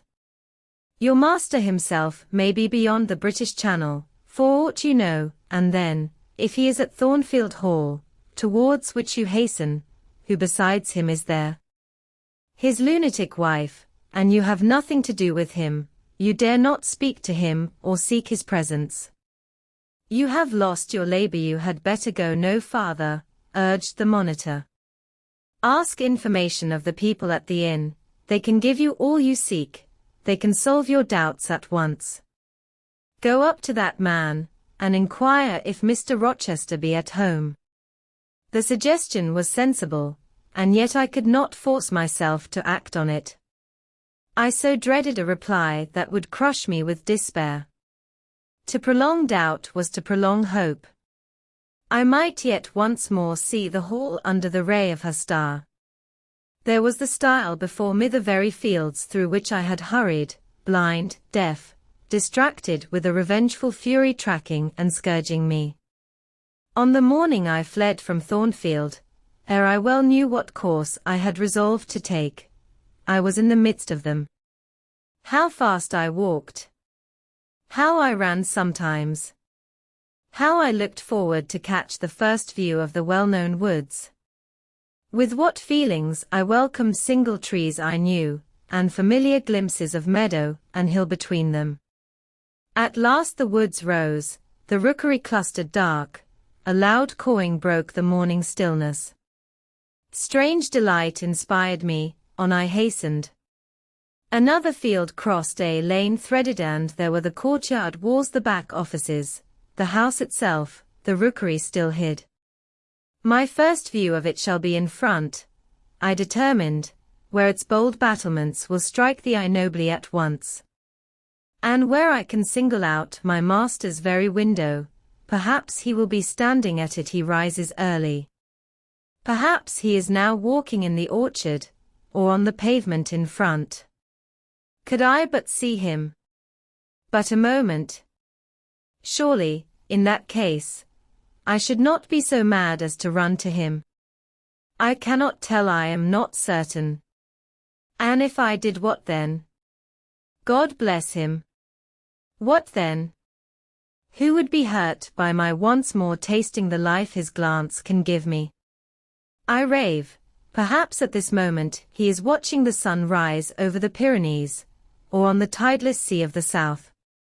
I had coasted along the lower wall of the orchard, turned its angle. There was a gate just there, opening into the meadow, between two stone pillars crowned by stone balls. From behind one pillar, I could peep round quietly at the full front of the mansion.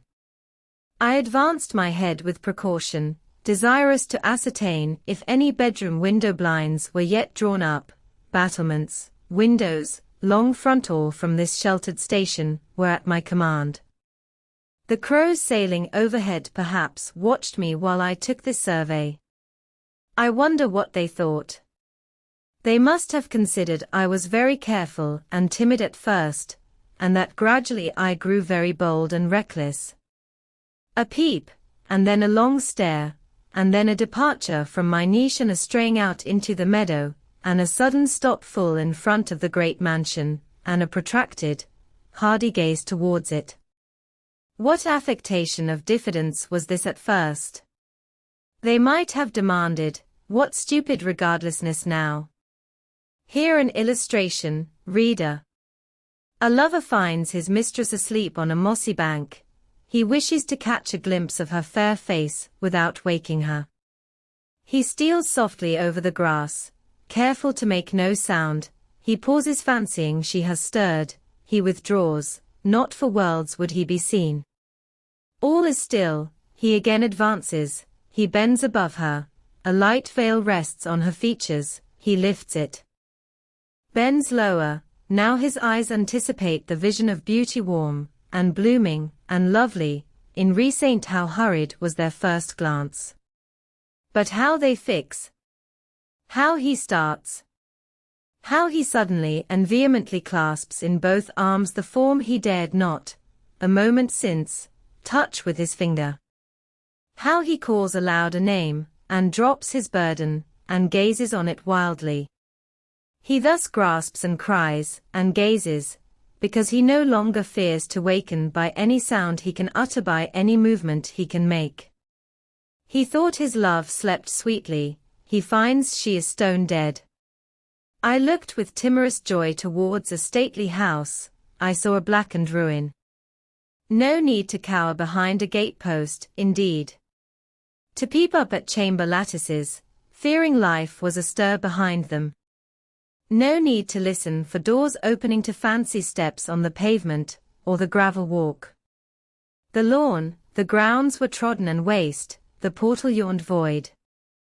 The front was, as I had once seen it in a dream, but a shell-like wall, very high and very fragile looking, perforated with paneless windows, no roof, no battlements, no chimneys, all had crashed in. And there was the silence of death about it, the solitude of a lonesome wild. No wonder that letters addressed to people here had never received an answer, as well despatch epistles to a vault in a church aisle. The grim blackness of the stones told by what fate the hall had fallen by conflagration, but how kindled. What story belonged to this disaster? What loss, besides mortar and marble and woodwork, had followed upon it? Had life been wrecked as well as property? If so, whose? Dreadful question, there was no one here to answer it, not even dumb sign, mute token. In wandering round the shattered walls and through the devastated interior, I gathered evidence that the calamity was not of late occurrence. Winter snows, I thought, had drifted through that void arch, winter rains beaten in at those hollow casements. For, amidst the drenched piles of rubbish, spring had cherished vegetation, grass and weed grew here and there between the stones and fallen rafters. And oh, where meantime was the hapless owner of this wreck? In what land? Under what auspices? My eye involuntarily wandered to the grey church tower near the gates, and I asked, is he with Dame de Rochester, sharing the shelter of his narrow marble house? Some answer must be had to these questions. I could find it nowhere but at the inn, and thither, ere long, I returned. The host himself brought my breakfast into the parlour.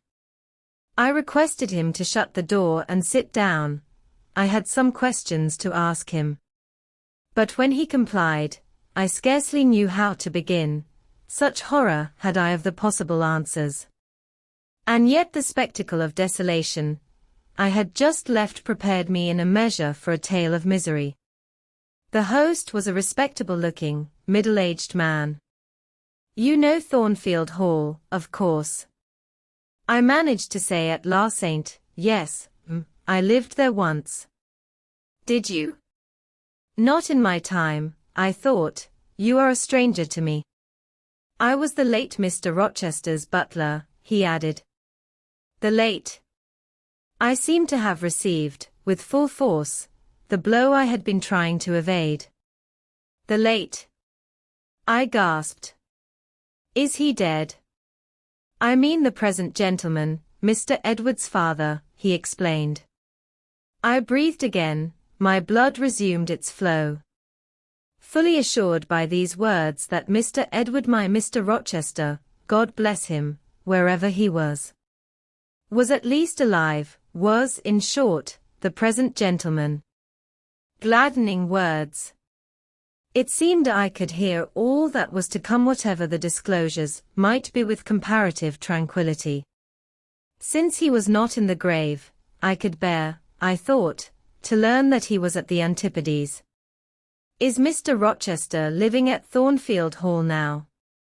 I asked, knowing, of course, what the answer would be, but yet desirous of deferring the direct question as to where he really was.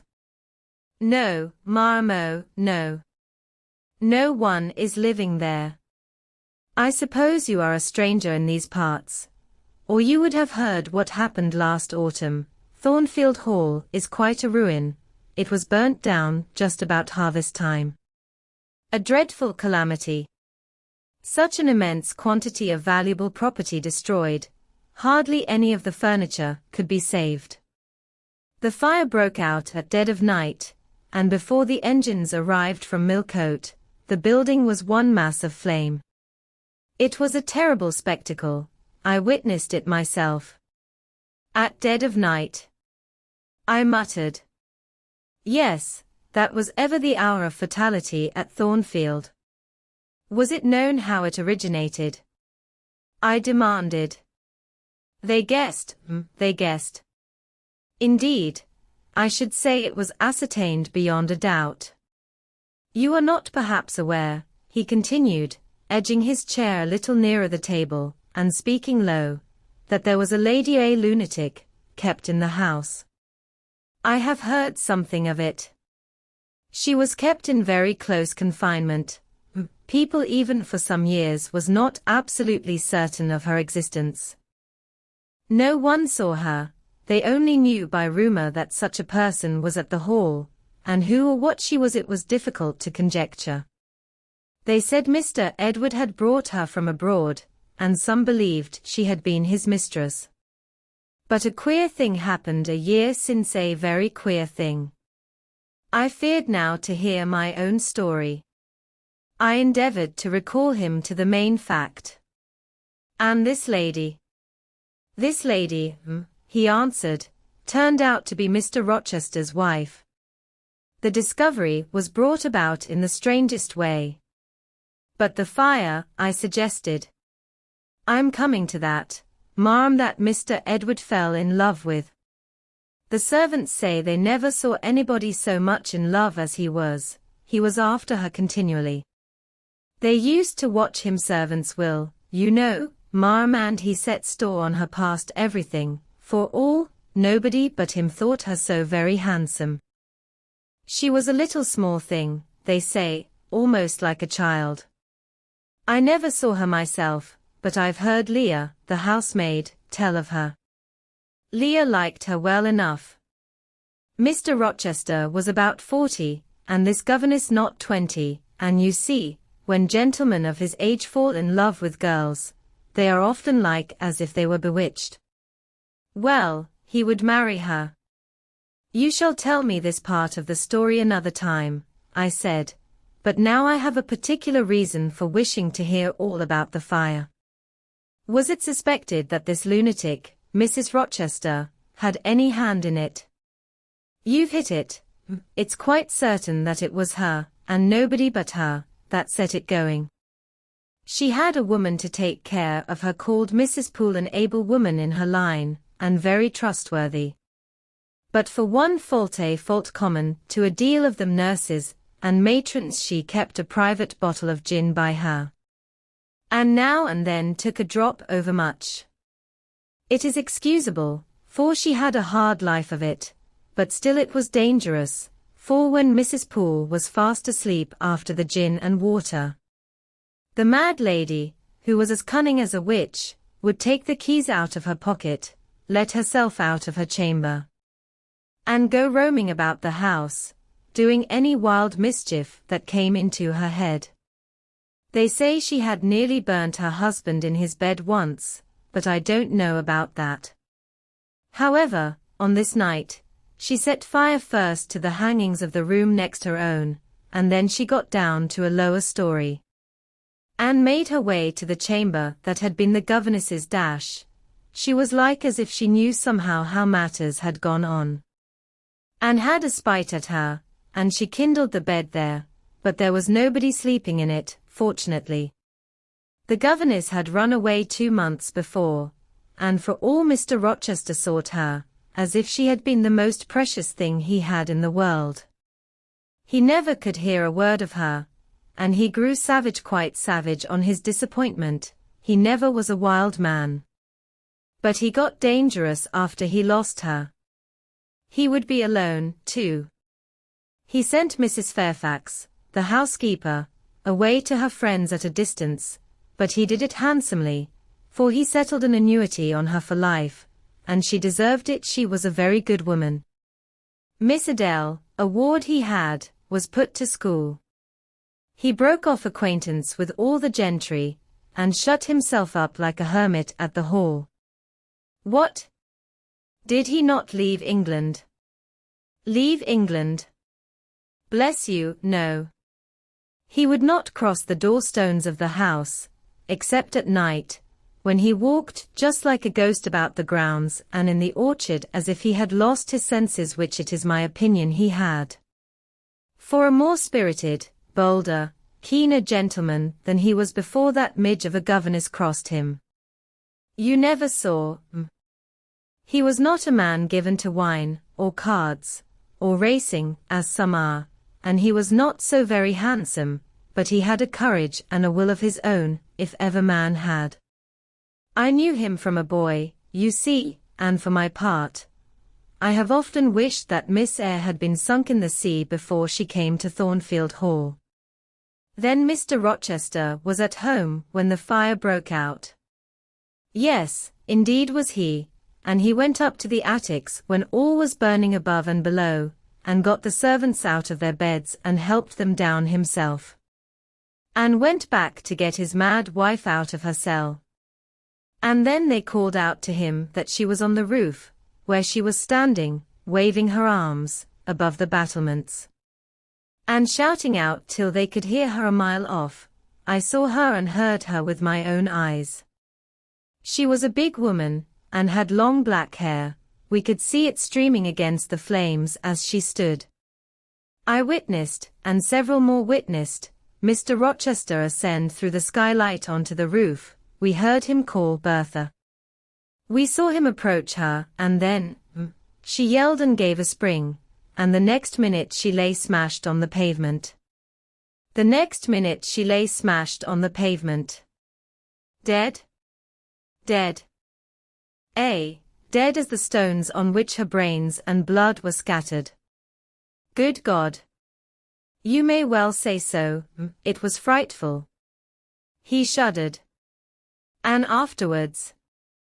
I urged. Well, afterwards the house was burnt to the ground. There are only some bits of walls standing now. Were any other lives lost?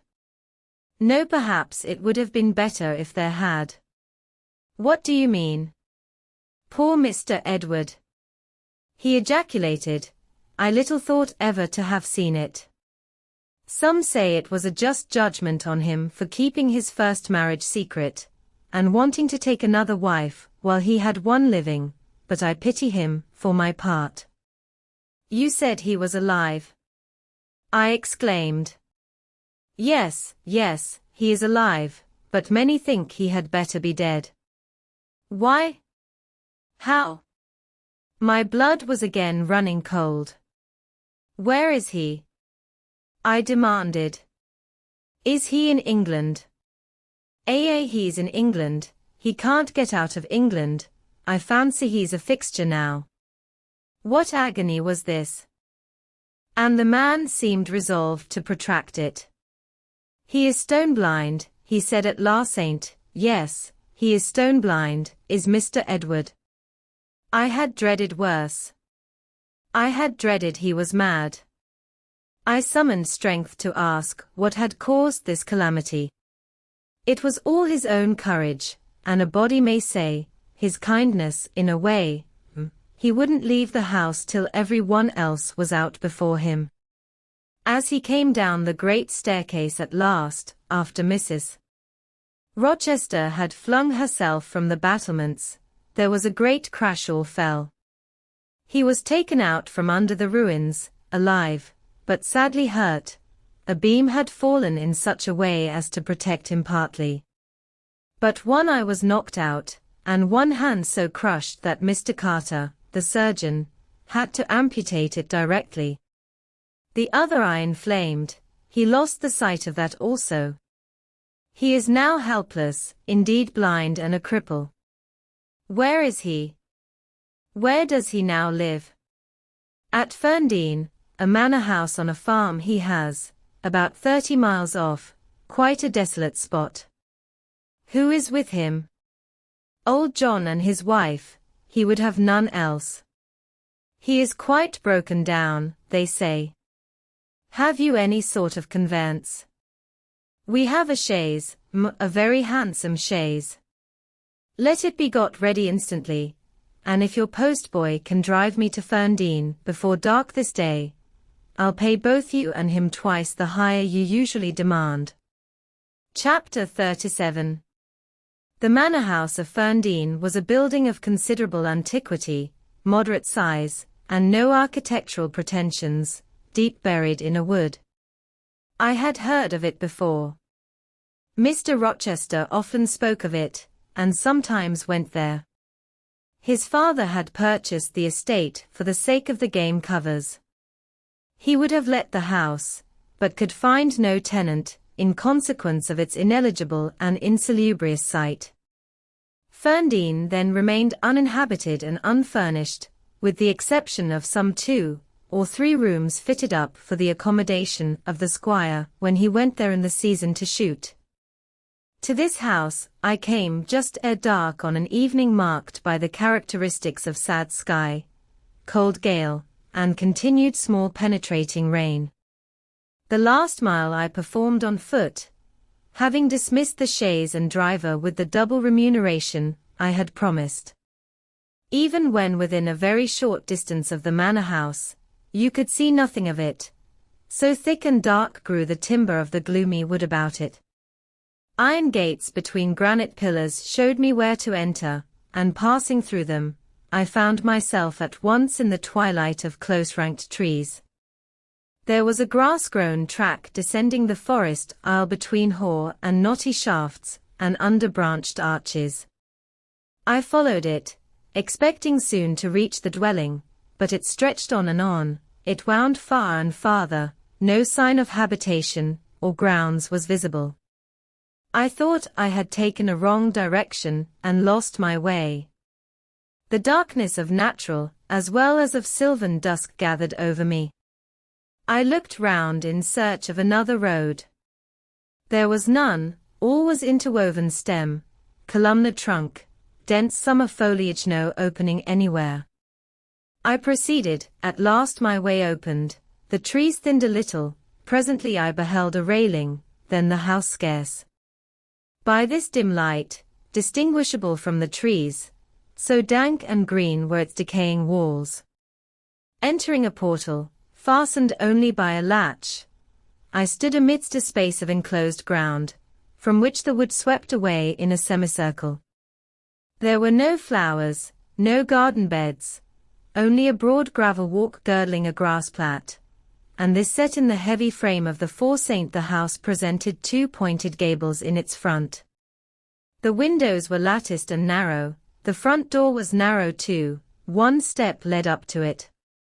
The whole looked, as the host of the Rochester Arms had said, quite a desolate spot. It was as still as a church on a weekday. The pattering rain on the forest leaves was the only sound audible in its vicinage. "Can there be life here?" I asked. Yes, life of some kind there was, for I heard a movement. That narrow front door was unclosing, and some shape was about to issue from the grange. It opened slowly, a figure came out into the twilight and stood on the step, a man without a hat. He stretched forth his hand as if to feel whether it rained. Dusk as it was, I had recognized him. It was my master, Edward Fairfax Rochester, and no other. I stayed my step, almost my breath, and stood to watch him, to examine him, myself unseen and alas, to him invisible. It was a sudden meeting, and one in which rapture was kept well in check by pain. I had no difficulty in restraining my voice from exclamation, my step from hasty advance. His form was of the same strong and stalwart contour as ever, his port was still erect, his hair was still raven black. Nor were his features altered or sunk, not in 1 year's space, by any sorrow, could his athletic strength be quelled, or his vigorous prime blighted. But in his countenance I saw a change, that looked desperate and brooding, that reminded me of some wronged and fettered wild beast or bird, dangerous to approach in his sullen woe. The caged eagle, whose gold-ringed eyes cruelty has extinguished, might look as looked that sightless Samson. And, reader, do you think I feared him in his blind ferocity? If you do, you little know me.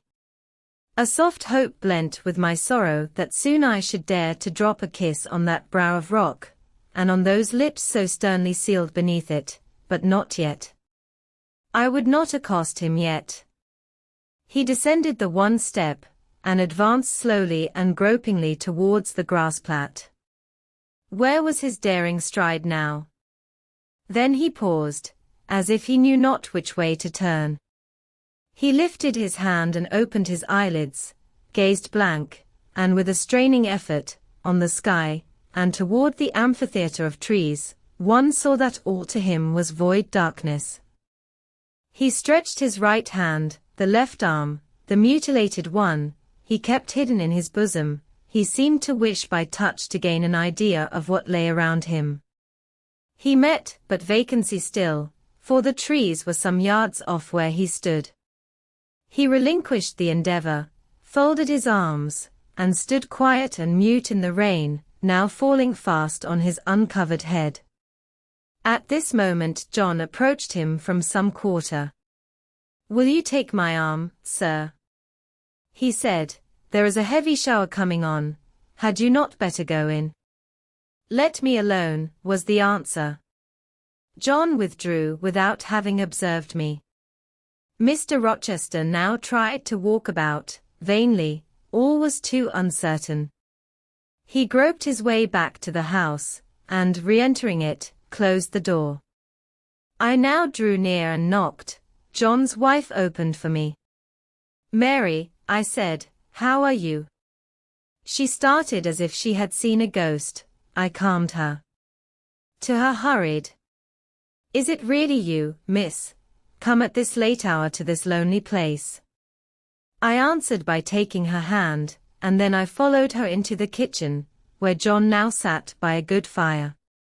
I explained to them, in few words, that I had heard all which had happened since I left Thornfield, and that I was come to see Mr. Rochester. I asked John to go down to the turnpike house, where I had dismissed the chaise, and bring my trunk, which I had left there, and then, while I removed my bonnet and shawl, I questioned Mary as to whether I could be accommodated at the manor house for the night. And finding that arrangements to that effect, though difficult, would not be impossible, I informed her I should stay. Just at this moment the parlour bell rang. "When you go in," said I, "tell your master that a person wishes to speak to him, but do not give my name." "I don't think he will see you," she answered, "he refuses everybody." When she returned, I inquired what he had said. "You are to send in your name and your business," she replied. She then proceeded to fill a glass with water, and place it on a tray, together with candles. "Is that what he rang for?" I asked. "Yes, he always has candles brought in at dark, though he is blind." "Give the tray to me, I will carry it in." I took it from her hand. She pointed me out the parlour door. The tray shook as I held it, the water spilt from the glass. My heart struck my ribs loud, and F.A. St. Mary opened the door for me, and shut it behind me. This parlour looked gloomy. A neglected handful of fire burnt low in the grate, and, leaning over it, with his head supported against the high, old-fashioned mantelpiece, appeared the blind tenant of the room. His old dog, Pilot, lay on one side, removed out of the way, and coiled up as if afraid of being inadvertently trodden upon. Pilot pricked up his ears when I came in, then he jumped up with a yelp and a whine, and bounded towards me. He almost knocked the tray from my hands. I set it on the table, then patted him, and said softly, "Lie down." Mr. Rochester turned mechanically to see what the commotion was, but as he saw nothing, he returned and sighed. "Give me the water, Mary," he said. I approached him with the now only half-filled glass. Pilate followed me, still excited. "What is the matter?" he inquired. "Down, Pilate," I again said. He checked the water on its way to his lips, and seemed to listen. He drank, and put the glass down. "This is you, Mary, is it not?" "Mary is in the kitchen," I answered. He put out his hand with a quick gesture, but not seeing where I stood, he did not touch me. "Who is this? Who is this?" he demanded, trying, as it seemed, to see with those sightless eyes unavailing and distressing attempt. "Answer me, speak again," he ordered, imperiously and aloud. "Will you have a little more water, sir?" "I spilled half of what was in the glass," I said. "Who is it? What is it? Who speaks?" "Pilate knows me, and John and Mary know I am here."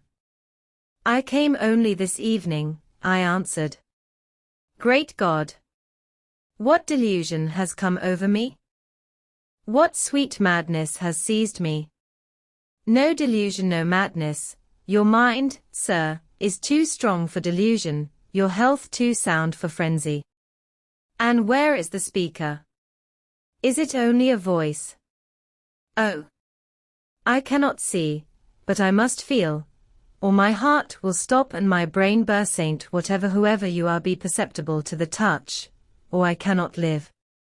He groped. I arrested his wandering hand, and prisoned it in both mine. Her very fingers. He cried, her small, slight fingers.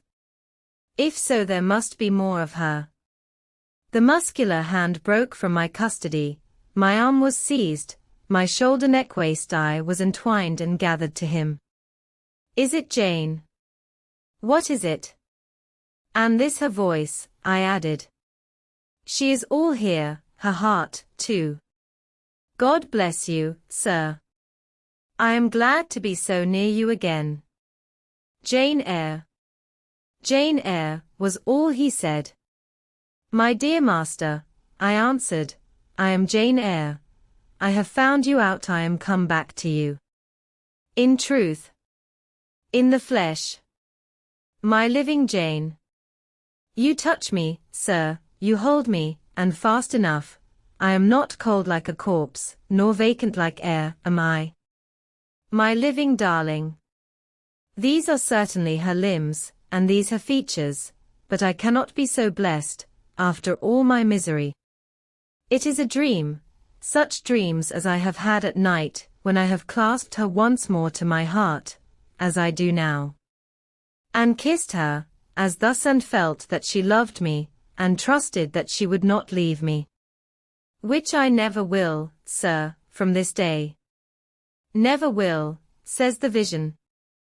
But I always woke and found it an empty mockery, and I was desolate and abandoned, my life dark, lonely, hopeless, my soul athirst and forbidden to drink, my heart famished and never to be fed. Gentle, soft dream, nestling in my arms now, you will fly, too, as your sisters have all fled before you, but kiss me before you go, embrace me, Jane. There, sir, and there. I pressed my lips to his once brilliant, and now rayless eyes. I swept his hair from his brow, and kissed that too. He suddenly seemed to arouse himself, the conviction of the reality of all this seized him. It is you, is it, Jane? You are come back to me then? I am. And you do not lie dead in some ditch under some stream. And you are not a pining outcast amongst strangers. No, sir. I am an independent woman now. Independent? What do you mean, Jane?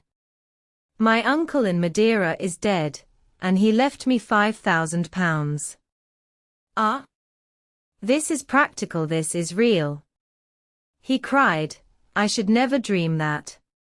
Besides, there is that peculiar voice of hers, so animating and piquant, as well as soft, it cheers my withered heart, it puts life into it. What, Janet? Are you an independent woman?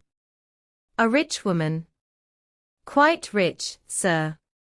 If you won't let me live with you, I can build a house of my own close up to your door, and you may come and sit in my parlor when you want company of an evening. But as you are rich, Jane, you have now, no doubt, friends who will look after you, and not suffer you to devote yourself to a blind lamester like me. I told you I am independent, sir, as well as rich. I am my own mistress. And you will stay with me? Certainly, unless you object. I will be your neighbor, your nurse, your housekeeper. I find you lonely. I will be your companion to read to you, to walk with you, to sit with you, to wait on you, to be eyes and hands to you. Cease to look so melancholy, my dear master, you shall not be left desolate, so long as I live. He replied not, he seemed serious abstracted, he sighed, he half opened his lips as if to speak, he closed them again.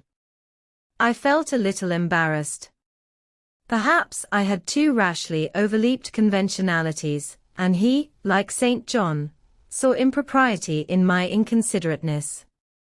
I had indeed made my proposal from the idea that he wished and would ask me to be his wife, an expectation not the less certain because unexpressed, had buoyed me up, that he would claim me at once as his own. But no hint to that effect escaping him, and his countenance becoming more overcast, I suddenly remembered that I might have been all wrong, and was perhaps playing the fool unwittingly, and I began gently to withdraw myself from his arms, but he eagerly snatched me closer. No, no, Jane, you must not go. No, I have touched you, heard you, felt the comfort of your presence, the sweetness of your consolation. I cannot give up these joys. I have little left in myself, I must have you. The world may laugh, may call me absurd, selfish, but it does not signify. My very soul demands you, it will be satisfied, or it will take deadly vengeance on its frame. Well, sir, I will stay with you, I have said so. Yes, but you understand one thing by staying with me, and I understand another. You, perhaps, could make up your mind to be about my hand and chair to wait on me as a kind little nurse, for you have an affectionate heart and a generous spirit, which prompt you to make sacrifices for those you pity, and that ought to suffice for me, no doubt. I suppose I should now entertain none but fatherly feelings for you, do you think so? Come, tell me. I will think what you like, sir. I am content to be only your nurse, if you think it better. But you cannot always be my nurse, Janet. You are young, you must marry one day. I don't care about being married. You should care, Janet. If I were what I once was, I would try to make you care, but a sightless block. He relapsed again into gloom. I, on the contrary, became more cheerful, and took fresh courage. These last words gave me an insight as to where the difficulty lay. And as it was no difficulty with me, I felt quite relieved from my previous embarrassment. I resumed a livelier vein of conversation. It is time someone undertook to rehumanize you, said I, parting his thick and long uncut locks, for I see you are being metamorphosed into a lion, or something of that sort. You have a faux air of Nebuchadnezzar in the fields about you, that is certain. Your hair reminds me of eagle's feathers. Whether your nails are grown like birds' claws or not, I have not yet noticed. On this arm, I have neither hand nor nails, he said, drawing the mutilated limb from his breast, and showing it to me. It is a mere stump, a ghastly sight. Don't you think so, Jane? It is a pity to see it, and a pity to see your eyes and the scar of fire on your forehead, and the worst of it is, one is in danger of loving you too well for all this, and making too much of you. I thought you would be revolted, Jane, when you saw my arm, and my cicatrized visage. Did you? Don't tell me so lest I should say something disparaging to your judgment. Now, let me leave you an instant, to make a better fire, and have the hearth swept up. Can you tell when there is a good fire? Yes, with the right eye I see a glow, a ruddy haze. And you see the candles. Very dimly each is a luminous cloud. Can you see me? No, my fairy, but I am only too thankful to hear and feel you. When do you take supper? I never take supper. But you shall have some tonight. I am hungry, so are you, I dare say, only you forget. Summoning Mary, I soon had the room in more cheerful order. I prepared him, likewise, a comfortable reposant. My spirits were excited. And with pleasure and ease I talked to him during supper, and for a long time after. There was no harassing restraint, no repressing of glee and vivacity with him, for with him I was at perfect ease. Because I knew I suited him, all I said or did seemed either to console or revive him. Delightful consciousness! It brought to life and light my whole nature. In his presence I thoroughly lived, and he lived in mine. Blind as he was, smiles played over his face, joy dawned on his forehead, his lineaments softened and warmed. After supper, he began to ask me many questions, of where I had been, what I had been doing, how I had found him out. But I gave him only very partial replies. It was too late to enter into particulars that night. Besides, I wished to touch no deep thrilling chord, to open no fresh well of emotion in his heart. My sole present aim was to cheer him. Cheered, as I have said, he was, and yet but by fits. If a moment's silence broke the conversation, he would turn restless, touch me, then say, "Jane. You are altogether a human being, Jane. You are certain of that? You are altogether a human being, Jane. You are certain of that?" "I conscientiously believe so, Mr. Rochester." "Yet how, on this dark and doleful evening, could you so suddenly rise on my lone hearth?" I stretched my hand to take a glass of water from a hireling, and it was given me by you. I asked a question, expecting John's wife to answer me, and your voice spoke at my ear. Because I had come in Mary's stead, with the tray. And there is enchantment in the very hour I am now spending with you. Who can tell what a dark, dreary, hopeless life I have dragged on for months past? Doing nothing, expecting nothing, merging night in day, feeling but the sensation of cold when I let the fire go out. Of hunger when I forgot to eat, and then a ceaseless sorrow, and at times, a very delirium of desire to behold my Jane again. Yes, for her restoration I longed, far more than for that of my lost sight. How can it be that Jane is with me, and says she loves me? Will she not depart as suddenly as she came? Tomorrow, I fear I shall find her no more. A commonplace, practical reply, out of the train of his own disturbed ideas, was, I was sure, the best and most reassuring for him in this frame of mind. I passed my finger over his eyebrows, and remarked that they were scorched, and that I would apply something which would make them grow as broad and black as ever. Where is the use of doing me good in any way, beneficent spirit, when, at some fatal moment, you will again desert me, passing like a shadow? Whither and how to me unknown, and for me remaining afterwards undiscoverable. Have you a pocket-comb about you, sir? What for, Jane? Just to comb out this shaggy black mane. I find you rather alarming. When I examine you close at hand, you talk of my being a fairy, but I am sure, you are more like a brownie. Am I hideous, Jane? Very, sir, you always were, you know. Humph. The wickedness has not been taken out of you, wherever you have sojourned. Yet I have been with good people, far better than you, 100 times better people, possessed of ideas and views you never entertained in your life, quite more refined and exalted. Who the deuce have you been with?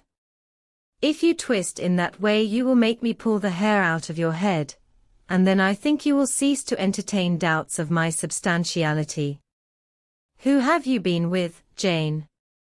You shall not get it out of me tonight, sir, you must wait till tomorrow, to leave my tale half told. Will, you know, be a sort of security that I shall appear at your breakfast table to finish it. By the by, I must mind not to rise on your hearth with only a glass of water then. I must bring an egg at the least, to say nothing of fried ham. You mocking changeling fairer born and human bred. You make me feel as I have not felt these 12 months. If Saul could have had you for his David, the evil spirit would have been exorcised without the aid of the harp. There, sir, you are read up and made decent. Now I'll leave you. I have been traveling these last 3 days, and I believe I am tired. Good night. Just one word, Jane, were there only ladies in the house where you have been? I laughed and made my escape, still laughing as I ran upstairs. A good idea, I thought with glee. I see I have the means of fretting him out of his melancholy for some time to come.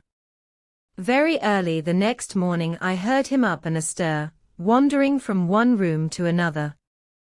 As soon as Mary came down I heard the question. Is Miss Eyre here? Then, which room did you put her into?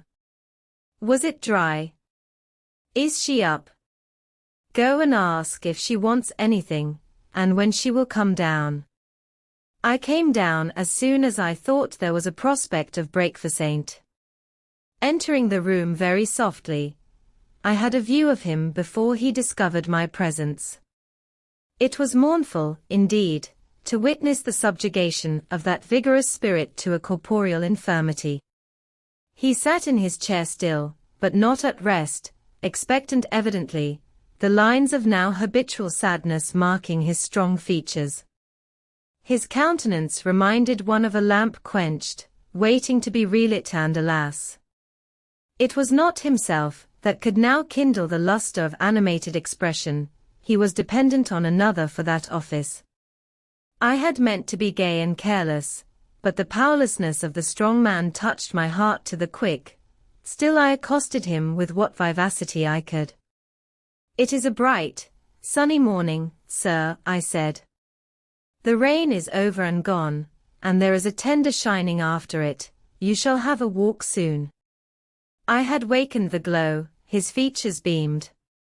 Oh, you are indeed there, my skylark. Come to me. You are not gone, not vanished. I heard one of your kind an hour ago, singing high over the wood, but its song had no music for me, any more than the rising sun had rays. All the melody on earth is concentrated in my Jane's tongue to my ear. I am glad it is not naturally a silent one. All the sunshine I can feel is in her presence. The water stood in my eyes to hear this avowal of his dependence, just as if a royal eagle, chained to a perch, should be forced to entreat a sparrow to become its purveyor. Most of the morning was spent in the open air. I led him out of the wet and wild wood into some cheerful fields. I described to him how brilliantly green they were, how the flowers and hedges looked refreshed, how sparklingly blue was the sky. I sought a seat for him in a hidden and lovely spot, a dry stump of a tree, nor did I refuse to let him, when seated, place me on his knee. Why should I, when both he and I were happier near than apart? Pilate lay beside us, all was quiet. Cruel, cruel deserter. Oh, Jane, what did I feel when I discovered you had fled from Thornfield, and when I could nowhere find you? And, after examining your apartment, ascertained that you had taken no money, nor anything which could serve as an equivalent. A pearl necklace I had given you lay untouched in its little casket. Your trunks were left corded and locked as they had been prepared for the bridal tour. What could my darling do, I asked, left destitute and penniless? And what did she do? Let me hear now. Thus urged, I began the narrative of my experience for the last year. I softened considerably what related to the 3 days of wandering and starvation, because to have told him all would have been to inflict unnecessary pain. The little I did say lacerated his faithful heart deeper than I wished. I should not have left him thus, he said, without any means of making my way. I should have told him my intention. I should have confided in him. He would never have forced me to be his mistress. Violent as he had seemed in his despair, he, in truth, loved me far too well and too tenderly to constitute himself my tyrant. He would have given me half his fortune, without demanding so much as a kiss in return, rather than I should have flung myself friendless on the wide world. I had endured, he was certain, more than I had confessed to him. Well, whatever my sufferings had been, they were very short, I answered, and then I proceeded to tell him how I had been received at Moor House, how I had obtained the office of schoolmistress, etc. The accession of fortune, the discovery of my relations, followed in due order. Of course, St. John River's name came in frequently in the progress of my tale. When I had done, that name was immediately taken up. This St. John, then, is your cousin? Yes. You have spoken of him often. Do you like him? He was a very good man, sir. I could not help liking him. A good man. Does that mean a respectable, well-conducted man of 50? Or what does it mean? St. John was only 29, sir. Jeune encore, as the French say. Is he a person of low stature, phlegmatic, and plain? A person whose goodness consists rather in his guiltlessness of vice, than in his prowess in virtue. He is untiringly active. Great and exalted deeds are what he lives to perform. But his brain? That is probably rather soft. He means well, but you shrug your shoulders to hear him talk. He talks little, sir. What he does say is ever to the point. His brain is first-rate. I should think not impressible, but vigorous. Is he an able man, then? Truly able. A thoroughly educated man. St. John is an accomplished and profound scholar. His manners, I think, you said, are not to your taste. Priggish and parsonic. I never mentioned his manners, but, unless I had a very bad taste, they must suit it. They are polished, calm, and gentlemanlike. His appearance, I forget what description you gave of his appearance, a sort of raw curate, half strangled with his white neckcloth, and stilted up on his thick-soled high-lows, eh? St. John dresses well. He is a handsome man, tall, fair, with blue eyes, and a Grecian profile. Aside. Damn him. Dash to me. Did you like him, Jane? Yes, Mr. Rochester, I liked him, but you asked me that before. I perceived, of course, the drift of my interlocutor. Jealousy had got hold of him, she stung him, but the sting was salutary, it gave him respite from the gnawing fang of melancholy. I would not, therefore, immediately charm the snake. Perhaps you would rather not sit any longer on my knee, Miss Eyre? Was the next somewhat unexpected observation. Why not, Mr. Rochester? The picture you have just drawn is suggestive of a rather too overwhelming contrasaint. Your words have delineated very prettily a graceful Apollo. He is present to your imagination, tall, fair, blue-eyed, and with a Grecian profile. Your eyes dwell on a Vulcan, a real blacksmith, brown, broad-shouldered, and blind and lame into the bargain. I never thought of it before, but you certainly are rather like Vulcan, sir. Well, you can leave me, but before you go, and he retained me by a firmer grasp than ever, you will be pleased just to answer me a question or two.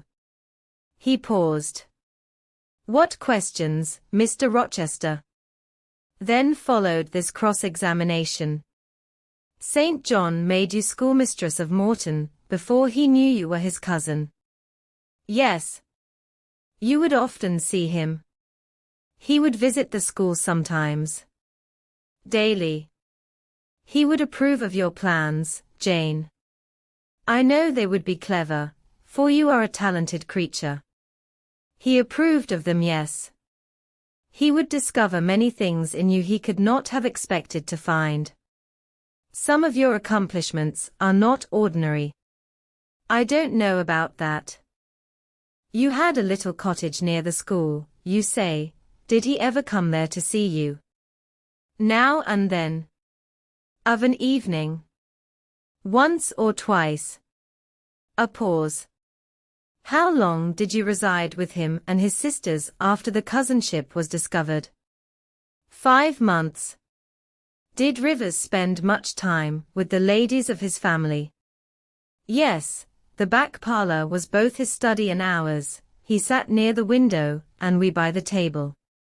Did he study much? A good deal. What? Hindostani. And what did you do meantime? I learnt German at First Saint. Did he teach you? He did not understand German. Did he teach you nothing? A little Hindostani. Rivers taught you Hindostani. Yes, sir. And his sisters also. Number. Only you. Only me. Did you ask to learn? Number. He wished to teach you. Yes. A second pause. Why did he wish it? Of what use could Hindostani be to you? He intended me to go with him to India. Ah? Here I reach the root of the matter. He wanted you to marry him. He asked me to marry him. That is a fiction, an impudent invention to vex me. I beg your pardon, it is the literal truth. He asked me more than once, and was as stiff about urging his point as ever you could be. Miss Eyre, I repeat it, you can leave me. How often am I to say the same thing? Why do you remain pertinaciously perched on my knee, when I have given you notice to quit? Because I am comfortable there. No, Jane, you are not comfortable there, because your heart is not with me, it is with this cousin, this St. John. Oh, till this moment, I thought my little Jane was all mine. I had a belief she loved me even when she left me. That was an atom of sweet in much bitter. Long as we have been parted, hot tears as I have wept over our separation, I never thought that while I was mourning her, she was loving another. But it is useless grieving. Jane, leave me, go and marry Rivers. Shake me off, then, sir, push me away, for I'll not leave you of my own accord. Jane, I ever like your tone of voice, it still renews hope, it sounds so truthful. When I hear it, it carries me back a year. I forget that you have formed a new tie. Where must I go, sir? Your own way with the husband you have chosen. Who is that? You know this St. John Rivers. He is not my husband, nor ever will be. He does not love me, I do not love him. He loves, as he can love, and that is not as you love, a beautiful young lady called Rosamond. He wanted to marry me only because he thought I should make a suitable missionary's wife, which she would not have done. He is good and great, but severe, and, for me, cold as an iceberg. He is not like you, sir, I am not happy at his side, nor near him, nor with him. He has no indulgence for me, no fondness. He sees nothing attractive in me, not even youth, only a few useful mental points. Then I must leave you, sir, to go to him. I shuddered involuntarily, and clung instinctively closer to my blind but beloved master. He smiled. What, Jane? Is this true? Is such really the state of matters between you and Rivers? Absolutely, sir. Oh, you need not be jealous. I wanted to tease you a little to make you less sad. I thought anger would be better than grief. But if you wish me to love you, could you but see how much I do love you, you would be proud and content. All my heart is yours, sir, it belongs to you, and with you it would remain, were fate to exile the rest of me from your presence forever. Again, as he kissed me, painful thoughts darkened his aspect. My seared vision. My crippled strength. He murmured regretfully. I caressed, in order to soothe him. I knew of what he was thinking, and wanted to speak for him, but dared not. As he turned aside his face a minute, I saw a tear slide from under the sealed eyelid, and trickle down the manly cheek. My heart swelled. I am no better than the old lightning-struck chestnut tree in Thornfield Orchard, he remarked ere long. And what right would that ruin have to bid a budding woodbine cover its decay with freshness? You are no ruin, sir, no lightning-struck tree, you are green and vigorous. Plants will grow about your roots, whether you ask them or not, because they take delight in your bountiful shadow. And as they grow they will lean towards you, and wind round you, because your strength offers them so safe a prop. Again he smiled. I gave him comfort. You speak of friends, Jane? He asked. Yes, of friends, I answered rather hesitatingly, for I knew I meant more than friends, but could not tell what other word to employ. He helped me. Ah? Jane. But I want a wife. Do you, sir? Yes, is it news to you? Of course, you said nothing about it before. Is it unwelcome news? That depends on circumstances, sir, on your choice. Which you shall make for me, Jane. I will abide by your decision. Choose then, sir, her who loves you, Besant. I will at least choose her I love, Besant Jane. Will you marry me? Yes, sir. A poor blind man, whom you will have to lead about by the hand. Yes, sir. A crippled man, 20 years older than you, whom you will have to wait on. Yes, sir. Truly, Jane. Most truly, sir. Oh, my darling. God bless you and reward you. Mr. Rochester, if ever I did a good deed in my life, if ever I thought a good thought, if ever I prayed a sincere and blameless prayer, if ever I wished a righteous wish, I am rewarded now. To be your wife is, for me, to be as happy as I can be on earth. Because you delight in sacrifice. Sacrifice? What do I sacrifice? Famine for food, expectation for content. To be privileged to put my arms round what I value, to press my lips to what I love, to repose on what I trust. Is that to make a sacrifice? If so, then certainly I delight in sacrifice. And to bear with my infirmities, Jane, to overlook my deficiencies. Which are none, sir, to me. I love you better now, when I can really be useful to you, than I did in your state of proud independence, when you disdained every part, but that of the giver and protector. Hitherto, I have hated to be helped, to be led, henceforth, I feel I shall hate it no more. I did not like to put my hand into a hireling's, but it is pleasant to feel it circled by Jane's little fingers. I preferred utter loneliness to the constant attendance of servants, but Jane's soft ministry will be a perpetual joy. Jane suits me, do I suit her? To the finest fibre of my nature, sir. The case being so, we have nothing in the world to wait for, we must be married instantly. He looked and spoke with eagerness, his old impetuosity was rising. We must become one flesh without any delay, Jane, there is but the license to get, then we marry. Mr. Rochester, I have just discovered the sun is far declined from its meridian, and Pilot is actually gone home to his dinner. Let me look at your watch.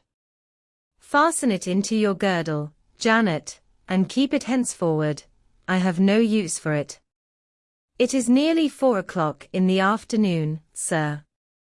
Don't you feel hungry? The 3rd day from this must be our wedding day, Jane.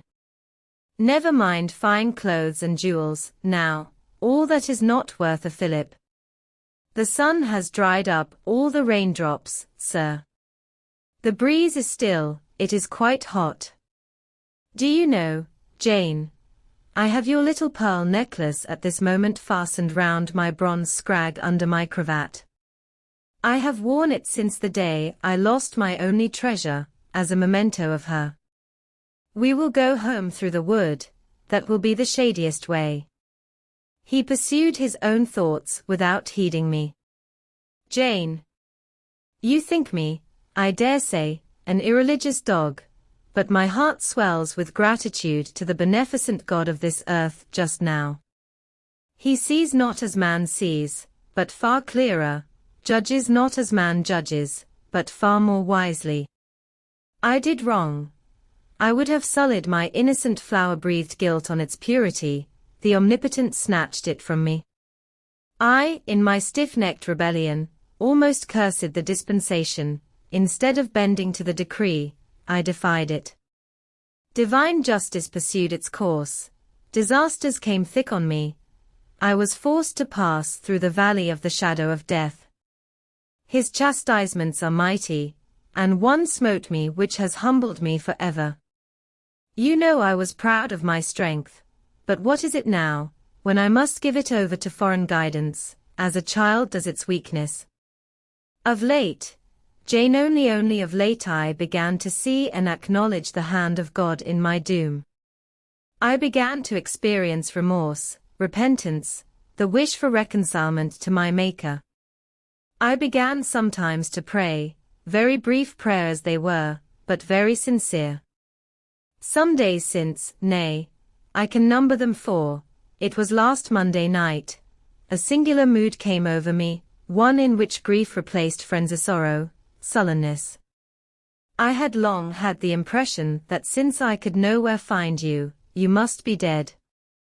Late that night, perhaps it might be between 11 and 12 o'clock ere I retired to my dreary rest. I supplicated God, that, if it seemed good to him, I might soon be taken from this life, and admitted to that world to come, where there was still hope of rejoining Jane. I was in my own room, and sitting by the window, which was open, it soothed me to feel the balmy night air. Though I could see no stars and only by a vague, luminous haze, knew the presence of a moon. I longed for thee, Janet. Oh, I longed for thee both with soul and flesh. I asked of God, at once in anguish and humility, if I had not been long enough desolate, afflicted, tormented, and might not soon taste bliss and peace once more. That I merited all I endured, I acknowledged that I could scarcely endure more. I pleaded, and the Alpha and Omega of my heart's wishes broke involuntarily from my lips in the words Jane. Jane. Jane. Did you speak these words aloud? I did, Jane. If any listener had heard me, he would have thought me mad. I pronounced them with such frantic energy. And it was last Monday night, somewhere near midnight. Yes, but the time is of no consequence, what followed is the strange point. You will think me superstitious. Some superstition I have in my blood, and always had, nevertheless. This is true, at least it is that I heard what I now relate. As I exclaimed, Jane. Jane. Jane. A voice, I cannot tell whence the voice came, but I know whose voice it was, replied, I am coming, wait for me, and a moment after, went whispering on the wind the words, where are you? I'll tell you, if I can, the idea, the picture these words opened to my mind, yet it is difficult to express what I want to express. Ferndean is buried, as you see, in a heavy wood, where sound falls dull, and dies unreverberating. Where are you? Seemed spoken amongst mountains, for I heard a hill-sent echo repeat the words. Cooler and fresher at the moment the gale seemed to visit my brow. I could have deemed that in some wild, lone scene, I and Jane were meeting. In spirit, I believe we must have met. You no doubt were, at that hour, in unconscious sleep, Jane. Perhaps your soul wandered from its cell to comfort mine, for those were your accents, as certain as I live they were yours. Reader, it was on Monday night near midnight that I too had received the mysterious summons. Those were the very words by which I replied to it. I listened to Mr. Rochester's narrative, but made no disclosure in return. The coincidence struck me as too awful and inexplicable to be communicated or discussed. If I told anything, my tale would be such as must necessarily make a profound impression on the mind of my hearer. And that mind, yet from its sufferings too prone to gloom, needed not the deeper shade of the supernatural. I kept these things then, and pondered them in my heart. You cannot now wonder, continued my master, that when you rose upon me so unexpectedly last night, I had difficulty in believing you any other than a mere voice and vision, something that would melt to silence and annihilation, as the midnight whisper and mountain echo had melted before. Now, I thank God. I know it to be otherwise. Yes, I thank God.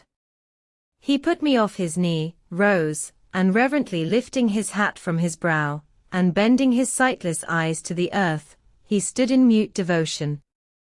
Only the last words of the worship were audible. I thank my Maker, that, in the midst of judgment, he has remembered mercy. I humbly entreat, my Redeemer, to give me strength, to lead henceforth a purer life than I have done hitherto. Then he stretched his hand out to be led. I took that dear hand, held it a moment to my lips, then let it pass round my shoulder, being so much lower of stature than he, I served both for his prop and guide. We entered the wood, and wended homeward. Chapter 38 Conclusion. Reader, I married him. A quiet wedding we had, he and I, the parson and clerk, were alone present. Mary, I have been married to Mr. Rochester this morning. The housekeeper and her husband were both of that decent phlegmatic order of people, to whom one may at any time safely communicate a remarkable piece of news without incurring the danger of having one's ears pierced by some shrill ejaculation, and subsequently stunned by a torrent of wordy wonderment. Have you, miss? Well, for sure. A short time after she pursued I seed you go out with the master, but I didn't know you were gone to church to be wed, and she basted away. John, when I turned to him, was grinning from ear to ear. I telled Mary how it would be, he said. I knew what Mr. Edward. John was an old servant, and had known his master when he was the cadet of the house. Therefore, he often gave him his Christian name, I knew what Mr. Edward would do, and I was certain he would not wait long neither. And he's done right, for aught I know. I wish you joy, miss. And he politely pulled his forelock. Thank you, John. Mr. Rochester told me to give you and Mary this. I put into his hand a £5 note. Without waiting to hear more, I left the kitchen. She'll happen do better for him nor one o.t. grand ladies. And again, if she bent one o.th handsomest, she's known fall and very good-natured, and I his and she's fair beautiful, onybody may see that. I wrote to Moor House and to Cambridge immediately, to say what I had done, fully explaining also why I had thus acted. Diana and Mary approved the step unreservedly. Diana announced that she would just give me time to get over the honeymoon, and then she would come and see me. She had better not wait till then, Jane, said Mr. Rochester, when I read her letter to him. If she does, she will be too late, for our honeymoon will shine our life long. Its beams will only fade over your grave or mine. How St. John received the news, I don't know. He never answered the letter in which I communicated it. Yet 6 months after he wrote to me, without, however, mentioning Mr. Rochester's name, or alluding to my marriage. His letter was then calm, and, though very serious, kind. He has maintained a regular, though not frequent, correspondence ever since. He hopes I am happy, and trusts I am not of those who live without God in the world, and only mind earthly things. You have not quite forgotten little Adele, have you, reader? I had not. I soon asked and obtained leave of Mr. Rochester, to go and see her at the school where he had placed her. Her frantic joy at beholding me again moved me much. She looked pale and thin. She said she was not happy. I found the rules of the establishment were too strict, its course of study too severe for a child of her age. I took her home with me. I meant to become her governess once more, but I soon found this impracticable.